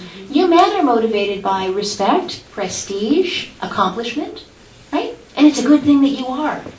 But if you get into a video game, you get to earn that respect, prestige, and accomplishment in really tangible ways. And instead of maybe just going from being the associate manager to the assistant manager, you go from being the guy on the mule to the guy on the steed with the super armor and the mega sword in just a matter of, 30, 40 hours of playing the game. So it feeds that need that we have to excel. And I've seen it do that to men to the point where they give up their real lives because their real lives become increasingly useless the more they play the game. Their wife's angry at them. They're fat and ugly. They haven't showered in 3 days. They've lost their job. They're living in their mom's basement. And man, now I really want to play the game because when I get there, everybody loves me. And I'm super dude. And the minute I pull out of the game, I got to look around and go, ooh, this reality stuff, this meat package I live in, this fat, ugly thing, ooh, I don't want that. So what's going to happen, and I have my own theories about what the mark of the beast is actually going to be. When the Bible talks about the mark of the beast, when people take it goes along with worshiping. You're not going to accidentally do it. Don't worry, nobody in this room's ever done it, because you have to actually worship the beast. And I actually hypothesize that moment is going to be the uploading of your soul out of your body into the network for permanent safekeeping. And Ray Kurzweil, who is now, he's the scariest guy, I think, in the world right now. Ray Kurzweil is the guy who wrote The Singularity, the time when we will merge with our machines, when we will give up our humanity because our humanity is useless, and we will become one with the technology. Well, that sounds like crazy talk from some kind of crazy out there guy, right, doing drugs. He's now the director of engineering for Google. That's the person in charge of the global brain with which you interact every day. That guy. So that's what he wants. And ultimately, when the world is so polluted and so filthy, and we are so riddled with cancer, and we're so fat and helpless, and weak and tired, at that point, you won't want to be in this world around us. There won't be any more trees, butterflies, birds. It'll all be gone. And at that point, when it's just a burned out, bombed out wreck, and you're rolling around in your wheelchair, and they say to you, come on into our wonderful world. It's got butterflies and trees and flowers, and you can live forever, and you can have this beautiful avatar, and you can be whatever you want to be. People go, great, where do I sign? And if they say, well, just take this mark and upload yourself out of this meat package into this world, people are going to do it. So actually, I've had like just mortifying dreams about this even. About people actually saying, I'm going to give up this body and go into that thing. Yeah. Question, sorry. I have some three sons and some friends that I've been trying to convince for a long time about the New World Order, and I can't seem to get any of them to accept it or to believe it. I've showed them literature and books and all kinds of things, try to get them to listen to Alex Jones, and they just refuse to accept it. Do you know of any way to get them to open their minds, to be receptive to the concept? Well, I guess the question was, the gentleman asking the question has family members and friends who he's been trying to wake up to the New World Order, to listen to Alex Jones, to become aware, to open their minds and hear it, and they don't want to hear it. How many people have had that experience in this room? Okay. There's a hand that didn't go up. So, I guess the good news and the bad news. The good news is you are in good company with Messiah Jesus Christ. Because he himself walked around and tried to tell people the truth. And people didn't want to hear it. And if they didn't hear it coming directly from the mouth of Jesus Christ himself, they're not going to hear it coming from me, and they may not hear it coming from you. And he addressed this in the scripture. He said, let he who has an ear hear. You guys hear that over and over. It says all the time in the Bible. It's like a throwaway phrase. Well, it's not a throwaway phrase. He was really saying, those of you out there who have a spiritual opening in the side of your head through which my words can enter, let them come in. So when you're trying to speak to somebody, you know, if this were a room full of dogs and I blew a dog whistle, everybody would hear the dog whistle. But if this were a room full of humans and I blew the dog whistle, you couldn't hear it. Would it be your fault you couldn't hear it? Would it be my fault? Whose fault is that? So what I've finally come to the conclusion is that it's my job to speak. That's my job. And it's your job to hear if you have an ear. And if you don't, then it's my job to pray for you. And that's about all I can do. Amen. Thank you. Yeah. And by the way, I want to say that this notion that other people are sheeple, you know, this idea that the people who aren't active somehow deserve our scorn, it's easy to feel that way, isn't it? It's easy to feel really resentful. Why aren't they doing more? We could change everything if only they'd get off their rear ends and join up. But rather than view them, you know, I was at the vendor of the RFID technology yesterday, Wade Garcia, down in San Antonio. They gave me a 3-hour tour. I guess that sounds familiar.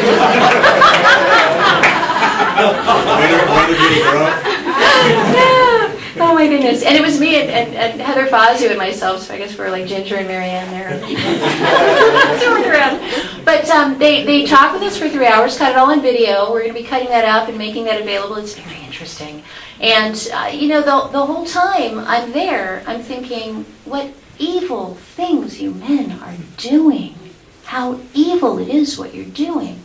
And yet, my response to that, you know, your response wants to be, I want to just deck you. I want to punch you in the nose. I want to blow up this facility. I don't know. I want to do something to stop you.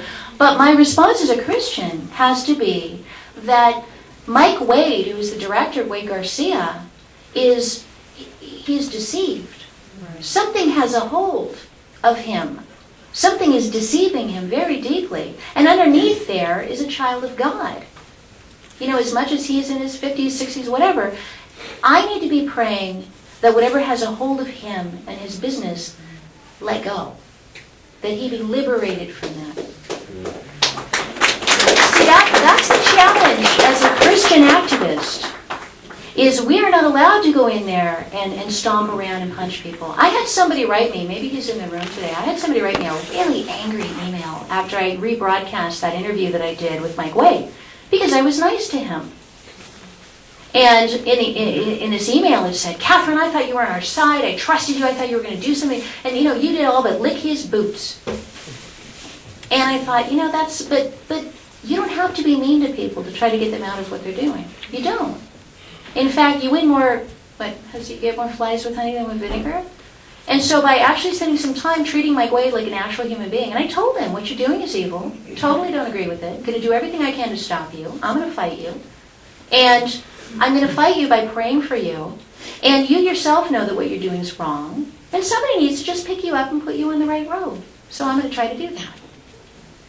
So there is a way to talk to people that doesn't involve being angry with them. I guess that's the key. You don't have to be mad, but you do have to be angry with the thing that's enslaved them. Yes, ma'am. Hi, Catherine. My name is Chris. Hi, Chris. I missed you a lot. I missed you today. And there's 2 points. Number one, yes, the New World Order is real. Yes, it is. As my Coast Guard son, who licks the boots of the progressives and Obama and everybody else and whoever else, and he has told me when I asked him, all the busy meetings, ringing in the New World Order, and he would say yes. The last time on my birthday, he said no, they're ringing themselves in just fine without my help.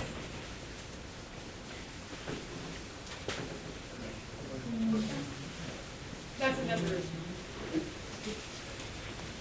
I'm sorry your son's involved in that. That must be tough. I didn't know it was this tough because I've been angry. Anyway, my other thing was, I wanted to ask you, can you summarize how it went in San Antonio, since I didn't get to listen to you today? Yeah, let me give you the scoop there. So essentially we've just begun to fight there. We had a community forum on Monday, and we had about, depending on who you ask, between 40 and 70 people. I put it about 50, 60, who turned out from the community. The vendor who had agreed to show up did not, stood us up. 10 minutes into when the event was supposed to have started, we called and said, I'm sick. So he didn't show up. The school district didn't show up, and we had our own event. So that's in a nutshell what we did. So it was all the people who were already oppose it just got together, I guess you would say. And then afterwards, or I guess the following day, I went to the Wade Garcia place and filmed that. And then last night, I went to the Northside Independent School District Board meeting at 7 p.m. And the board, the whole board was assembled there, and they had a time for community comments, and my name was on the list. And when it came time for me to speak, the president of the board, Mrs. Freeman, isn't that great? Freeman, yeah. She said, is there a Miss Albrecht in the room? That's me. She said, you're here to talk about RFID. We don't want to hear anything further about RFID, and we don't want to hear from you. Next item on the agenda, and I just stood there stunned. Yeah. So I was not allowed to speak, even though I had flown out from New Hampshire in order to address the board. I tried to wait and speak to them afterwards, and the meeting just, I don't know if they were intentionally making it long, but by the time 10 o'clock rolled around, 11 o'clock in my East Coast body, I was like, I gotta get out of here. These people are never gonna talk to me. So we were told pretty much point blank, go away. And their spokesperson, Pascual Gonzalez, spokesperson for the district, said, as far as we're concerned, we are done. This issue's done. It's decided. It's over. It's done. And my thinking is, no, it's not done. It's really not done. So I've got, I can't reveal too many details right now, but I'm working on a response to this that I think will be, let's just say, a little explosive. In a good way. Yes, sir. Yeah, I wanted to make a quick comment. Please. I work here part-time. My name's Chris. Great. Hi, Chris. Hi there. I just want to give a little context. I'm really glad you brought up some of the symbolism. Yes. That I think is very ubiquitous. All this occult symbolism. It's in Hollywood. It's in literature, architecture, etc. But anyway, 666, to give it context, derives from Kabbalah, which is part of the mystery religions that the New World Order follow and push. And it's basically a number for the sun, and the sun deity, the sun god. And so it harkens right back to the whole concept of the knowledge of good and evil and gnosis, because if I recall correctly, in the Hebrew, in the original Genesis, it says your eye shall be opened. And it's singular, it's referring to the third eye. And of course, a lot of people may be familiar with, the eye in the triangle. One of the primary meanings of that is that third eye illumination. Yeah, and it's all, all the mystery religions, all this mystery Babylon, all this, all these secret underground societies, it's all about trying to get to the ultimate mysteries, the ultimate secrets, the ultimate this and that. And yeah, I think it does all tie back to the same thing. It's all driven by the same spirit.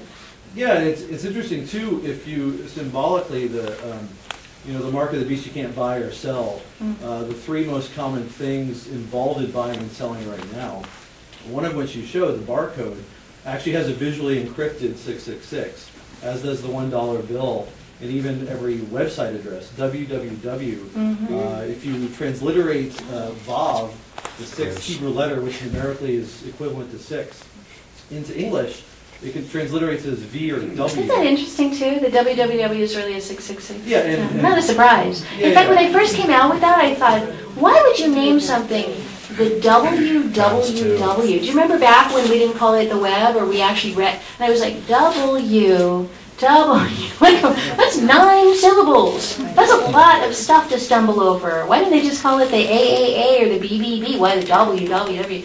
And I think it may actually tie in with that 666. In other languages, W is double A, right? Double V, not right. double U. Yes, sir. Isn't most of this easily low-tech defeated with a simple metallic sleeve? Well, it is unless, for example, you're just go to my ATM, pull out my $500, put it in my wallet, put the card away, and spend cash the rest of the month. I would recommend people do that. Put their card, put the whatever. That's what I do. That has a chip on it. Slip it in. I don't even use the card. I even omit that step. I make all my purchases in cash. I make my and the reason I do it is not because I think that if I were to use a credit card, I would be violating anything, but because we have to use it if we don't want to lose it. Go ahead. What I mean is, I make all my purchases in cash with the exception of 2 items. Like a TV, that might crap out on me that I want to get a quick and easy refund on replacement. But it's easily defeated with a simple metallic screen. And the other point I have is with respect to why so few people know the message of mark of the beast or 666 in areas that you may have traveled in, is because in the last 20 years, or maybe 25 years, the church has changed. They stopped sending out the truth, and they made everything nice. And they made everything nice because they were losing members. They were being accused of being irrelevant, so they made everything nice, and the number of the beast and all this other stuff is not nice. Well, and so it's nutty. It's crazy. It's nutty. Sometimes I think, because the Lord really picked me up in 1999 and set me on this road. And since that time, I've earned a doctorate from Harvard, and I've done all the things in my introduction and spoken to the FTC and authored all these things. And sometimes I think that He kind of enabled me to develop a little bit of worldly credibility so that, as Tom Wood said in the Liberty Forum conference on Saturday, so I could build some reputation capital. And when you build the reputation capital, then you spend it. And the time has come now for me to spend it. And it certainly, it's a little bit mind-blowing. I see smoke coming out of people's ears sometimes when they look at the credentials that I have and what I'm talking about. And those two things don't usually go together. So I feel very blessed that I'm in a position to actually talk about these things that are nutty, that are crazy, that are out there, that are, that most people don't want to hear, and be able to say those things. I got to tell you this. So when our book came out, when Spy Chips came out, the industry really wanted to destroy us, and they couldn't. They sicked like private investigators on me. They stalked me. It was awful. It was really scary, actually. I got a gun. Big believer in the Second Amendment. I got a 38.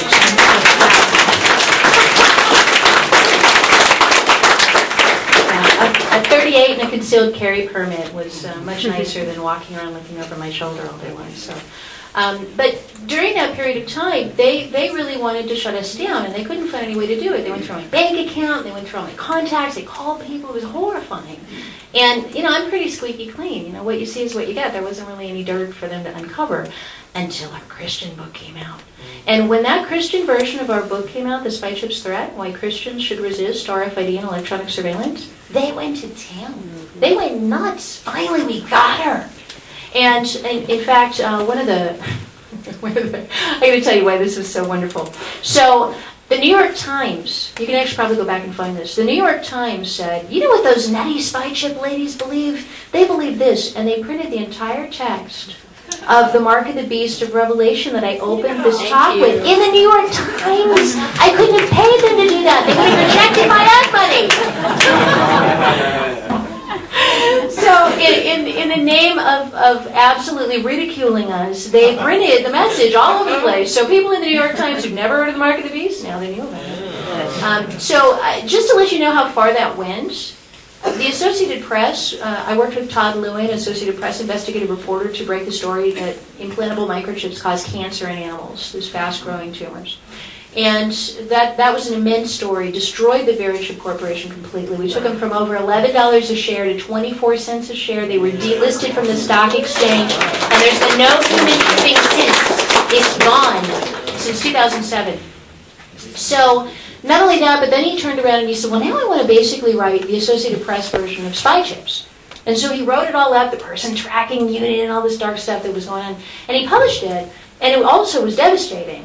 And then our Christian book came out. And do you know what happened? A cadre of lawyers showed up at the Associated Press editor's office, his editor's office, with flip charts about me. I'm sorry, full-size flip charts printed about Katherine Albrecht. And they were like, see, you quoted her in these articles, but Katherine Albrecht is a Christian, and she believes this. Look, Mark of the Beast, man, that woman is insane. You can't be quoting her. And they went flip chart after flip chart. She spoke to a group called End Time Ministries. Flip chart. Lawyers. Do you know what it costs to have a room full of lawyers? Do you know how much that must cost them? And to make the flip charts? So, and their whole argument was, don't ever cite her again, don't ever interview her again, don't ever print a word she says because she's not credible, because she's a Christian. So, yeah, that's the kind of thing. And I was getting phone calls from people. I had done interviews in Business Week and Wall Street Journal and the Times of London, and I was getting phone calls from people saying, I've been told to go back through the archives of everything I've ever written and write a retraction of anything that you appeared in because you're no longer considered credible. And they all look back and they could find no reason no justification. So everything stood. But that's what they'll do. It was a very strange experience. And now let me tell you the good part of it. Because during that period of time, I cried. I mean, I'm a girl. I cried. It was sad. And I cried a lot. And I was like, God, why would you do this? I built up all this credibility. I worked so hard. Now I come out and I speak your name, and look what happens. I get absolutely just stabbed. It was hard. And then I made a decision. I was actually in my church. I'll tell you the story. I was in my church, my little tiny church with just 60 people in it, my tiny, humble, wonderful, fabulous, blue-collar little church in the middle of, tucked into a corner. And I'm sitting there in the pew going through this agony, like I was uninvited from conferences where I was supposed to be a keynote speaker and told that I wasn't credible and I couldn't speak unless I was willing to be in a debate, because somebody had to be able to correct me. So, stuff like that. I went to a cocktail party in D.C. and I walked up to a bunch of my privacy colleagues. They turned their backs on me as though we were in 7th grade and I was the unpopular girl. This is weird. One of those events, two of my colleagues, I called them up from the hotel and I said, hey, we're going to be at this event together, let's go to dinner. They said, yeah, great, we love that. End of the event, everybody's leaving, everybody's gone. There's like me and like 3 other people. I'm like, where'd they go? Finally, they finally took pity on me and told me that, they left 2 hours ago without you. That's the kind of weird stuff that was happening to me because I had spoken the name of Christ. Well, the cool part is as soon as I said, I'm sitting I'll tell you how it happened. So I'm sitting in my church. My pastor tells a story about a pastor back in the 1910s who went through a lot. And he said, if you're following Christ, you will be attacked. The world will hate you. You will suffer. He said, so I want to ask everyone in this room, if you're truly following Christ, where is your scar? And when he said that, the dam broke. And I sobbed and sobbed in that church. And that was when I grew up. Really, that was when I matured. That's when I became an actual grown-up. Was at that moment. And I said, you know what?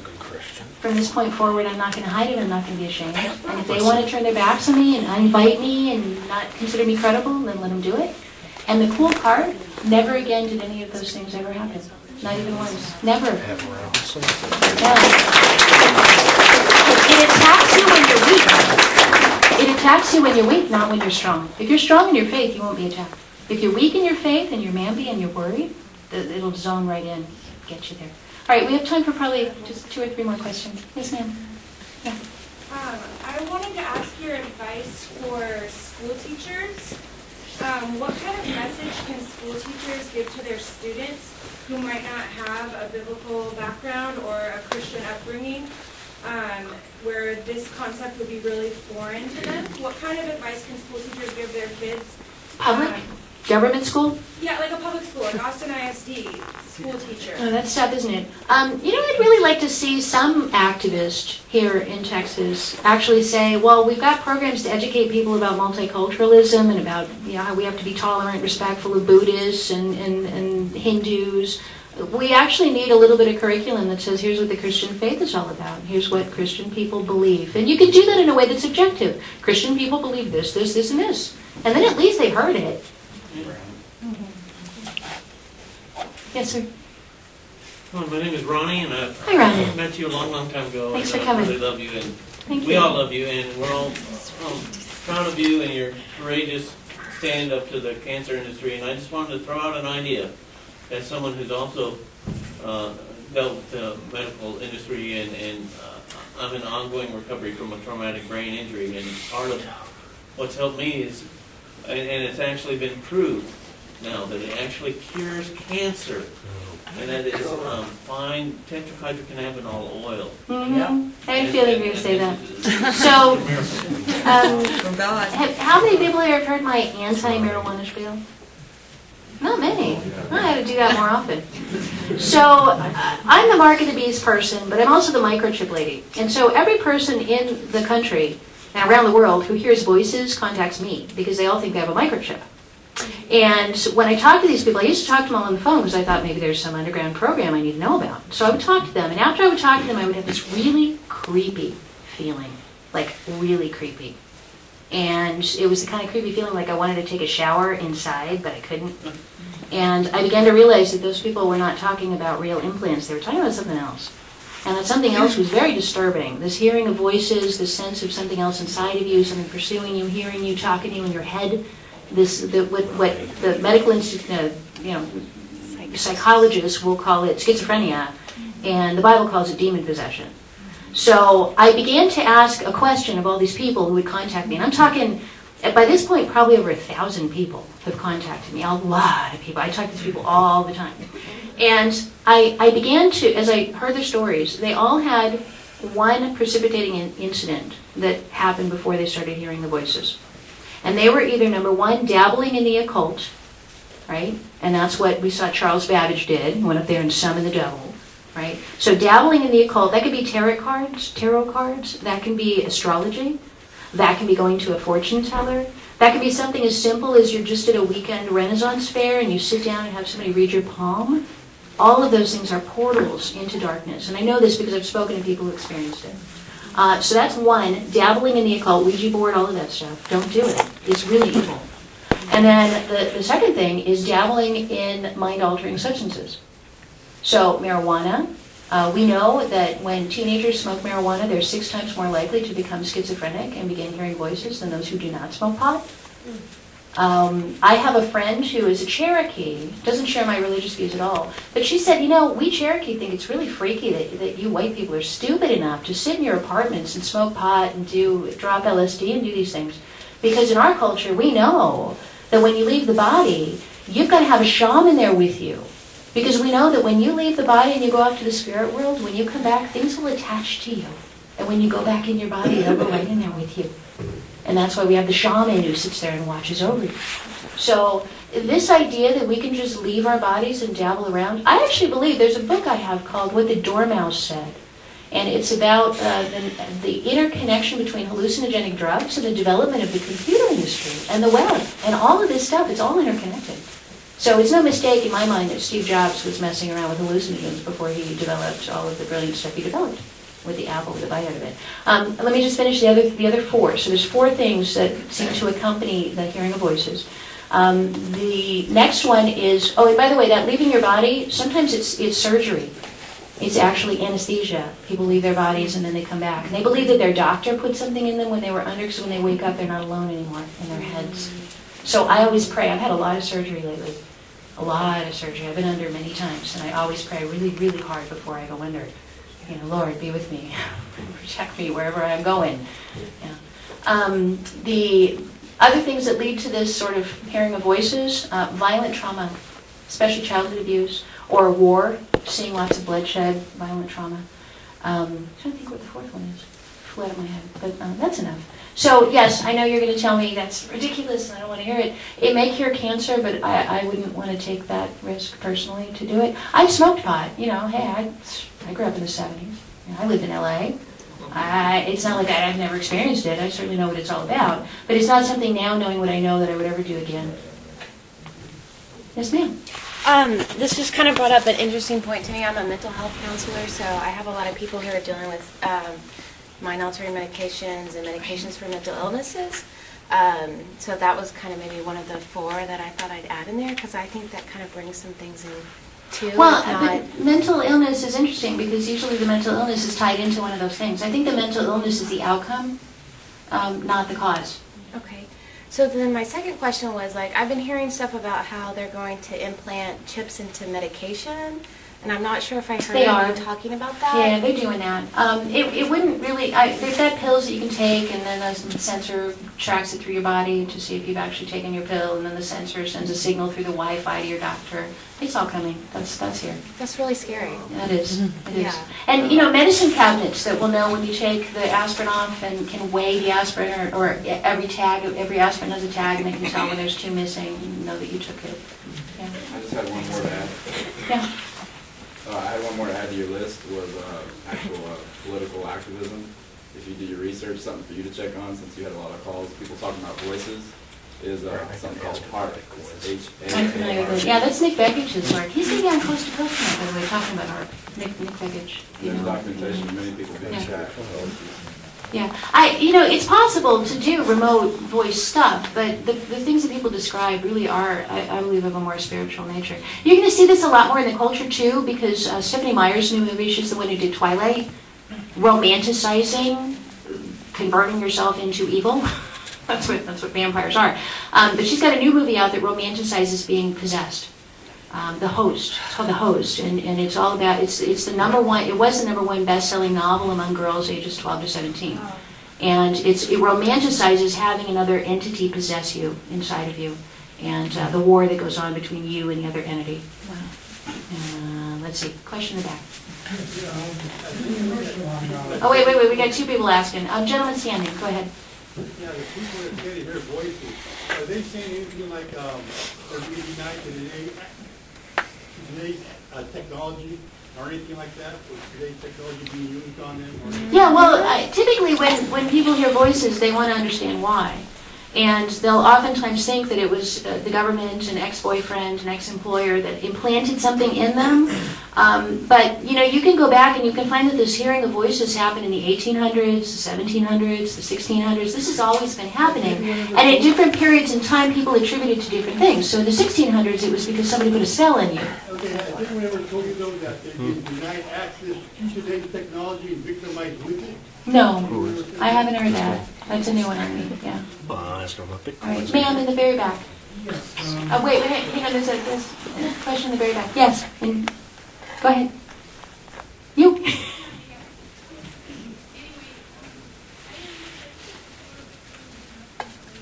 I'm sorry, I'm having a hard time hearing you.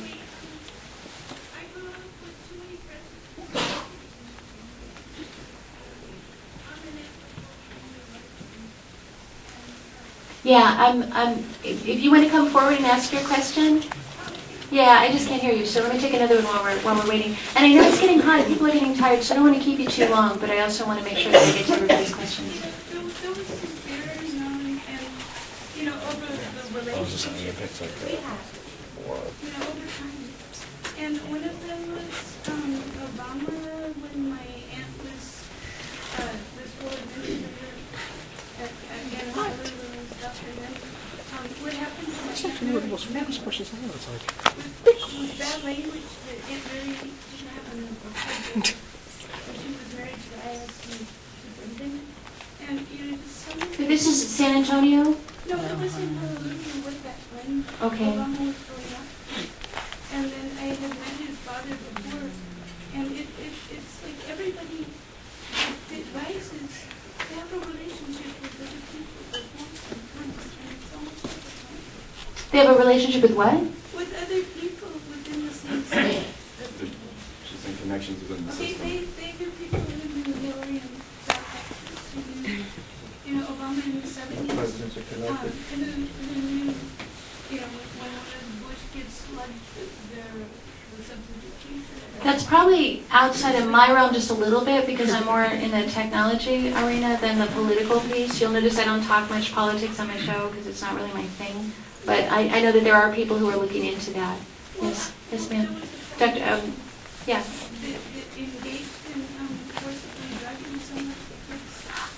Do I believe that happens? Yes, I do. Like, I think there's a lot of evil in the world, absolutely. I think there's a lot of hidden things that go on behind the scenes, and I think that a lot of people are part of networks that we don't even know about.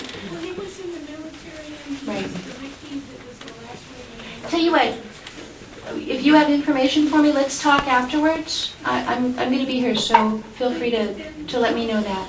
Yeah. Well, I just want to get to a couple more questions because I think we're about to wrap it up. So thank you. Thank you. Bless you for coming out. Appreciate it. Dr. Presley.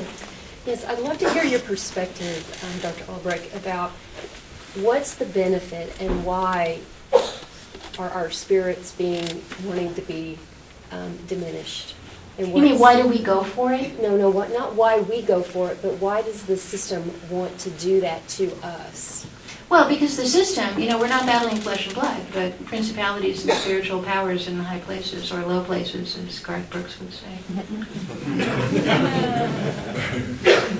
Harlan, I'm wondering if you could let me get on your Wi-Fi. If I just give you my computer, if you could put me on it, because I just want to quickly play that. How many people have seen the Verizon ad where the thing wants to get inside of you? Hardly anybody. So yeah, I would like to at least cue it up. So and I think yeah, it's after 9 o'clock. Reed Rothbard is the. I'm sorry? Reed Rothbard. Reed, R-E-A-D, Rothbard is the wireless pastor. All right, let me if you give can it get to you. Want to try?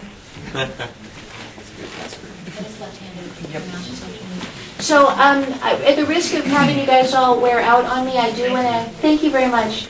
I do want to let you go. I want to thank you all for coming out. I will still be here. I'll be happy to continue answering questions for anyone who'd like to get the answers to those. And Harlan, let me ask you a question.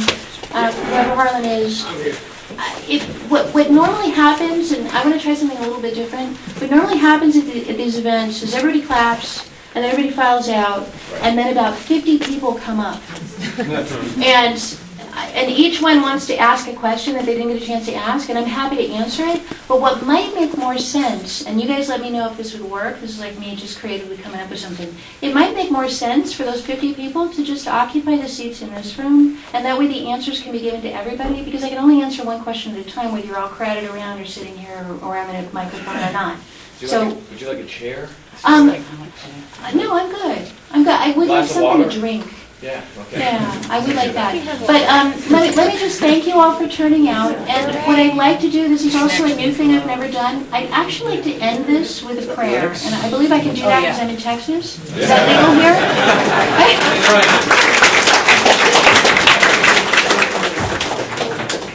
That's right. All right. So, and let me just say something about prayer, because it's really all we've got at the end of the day. It really is. And that's it. Because at the end of the day, all we have is God. And the only way we have to access Him is prayer. That's it. So if you're not praying, then let me strongly suggest that you start. And as I've said this on my show, we have got this confusing notion that prayer is all about incense and you've got to go in your closet and set aside 5 hours and do the ceremony. It's not. And when I made a decision that I wanted to start praying, I made a decision, it was a really simple one. I said, whenever I think of saying a prayer, I'm going to say it. Now, how do you do that? Well, I'm driving down the road and there's an accident, an ambulance, and I can tell there's people crying. And I say, with my eyes open, hands on the steering wheel, Heavenly Father, please comfort the people in that accident. Amen. Right? That's a prayer.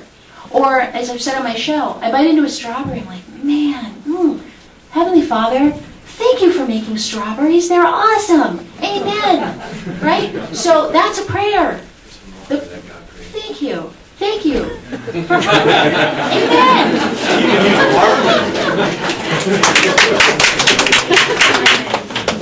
So I would encourage you to get into the act of simple prayer. Because simple prayer will lead you to the more complicated prayers. Not the other way around. You're not going to get into the habit of daily praying by doing really complicated prayers. You just need to say in the morning when you wake up, thank you, God, that the sun rose this morning. I will literally say, thank you, God, that I have a roof over my head. Or thank you, God, that my pillow. Don't get me going on that. But even though Mike Lindell was really a creep, that my pillow is really awesome. Do you guys know that story? Yes. Mike Lindell was my sponsor, and then when I got cancer, he figured he could just totally screw me and not pay anything on his contract. He said, well, you have cancer, so sue me if you want to. Yeah. His pillows are good, though. I didn't steer you wrong. His pillows are good. Oh yeah, that's going to go up on YouTube now. Ooh, sue me, baby! Alright. So yes, this whole thing about prayer, you're not going to get to complicated prayers first. You're going to have to do the simple ones. So start doing them. You know when you need to pray. You don't need me to tell you that. You know. You're in your car. Well, you don't have icy roads. But I'm in my car on an icy road. Dear God, please help me not run off the side of the road. Amen. Right? You know, simple stuff. And it happens all the time. All day long you need God. All day long. Just ask Him. Dear God, be with me. Amen. You can start the easiest way if you have kids. How many people have kids? So here's an easy prayer. When you sit down to eat, say grace. Heavenly Father, thank you for this food. Bless us all. Keep us safe. Guide us in your path. Amen. Simple. Train your kids. They'll start doing it. And then you'll be able to pray later. All right, so with that said, I'd like to say like a real prayer, like a real prayer, like one with a little bit of content to it. So hopefully you guys will bear with me. And I've been doing a lot of this lately. Believe me, cancer makes you pray. Makes you good at it. So let me do this. I love praying in Texas. Heavenly Father, I want to thank you so very much for all the ways that you've been gracious to me. I want to thank you for this absolutely extraordinary group of true blue honest people here. I want to thank you for Brave New Books. I want to thank you for Harlan. Father, I pray that whatever information was shared here tonight, that it would take root in people's hearts and in their spirits. Father, that it would lead to more joy rather than less. That it would lead to more light rather than more darkness. That it would encourage and uplift and inspire and give hope to people. Father, that you would be our comforter as you promise in your word, that you'd send your Holy Spirit to be with us. Lord, that you would guide us in our speech and our actions, that you would take away malice and anger and darkness and violence from us. Father, that you would give us the heart to truly follow you. Lord, that you would soften our spirits, that you would humble our hearts, that you would guide us in the way that you would have us grow. You would mold us to be more like your Son, Jesus Christ. Father, I pray that as we leave this wonderful event tonight and the wonderful people around us, Lord, that we would be sources of good, that we would be forces of good, that we would go out into the world as points of light, as bright sparks, as loving examples of your love for us. Father, that you would take away all of the things that would threaten us, that you would post angels around the four corners of this building, that you would post angels around each of us as we go home, that you would help us in our relationships with our loved ones, with our spouses, with our children, with our parents, with our employers and our employees, with the people that we meet randomly on the street. Lord, that your will would be done. And Father, as things become so increasingly dark, and you encourage us. I pray that you would not only shine the light on us, but Lord, that you would shine the light through us, that others will come to our brightness, that our focus will no longer be on saving ourselves, but our focus will be on giving light and hope to others. And we pray these things in Jesus' precious name. Amen. All right, we're done. Thank you.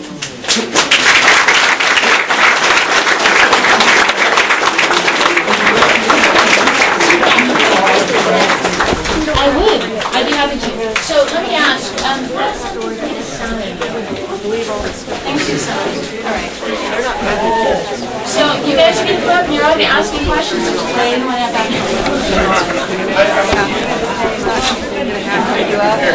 Kind of in a hole here, baby.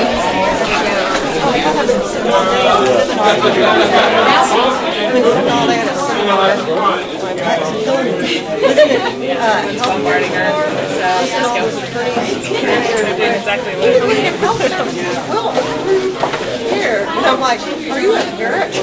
You don't know why? Well, I have to because I represent, so I have to know all their stupid laws. It's all about integrating everything. And the quality of it, it's a bunch of lawyers that are like,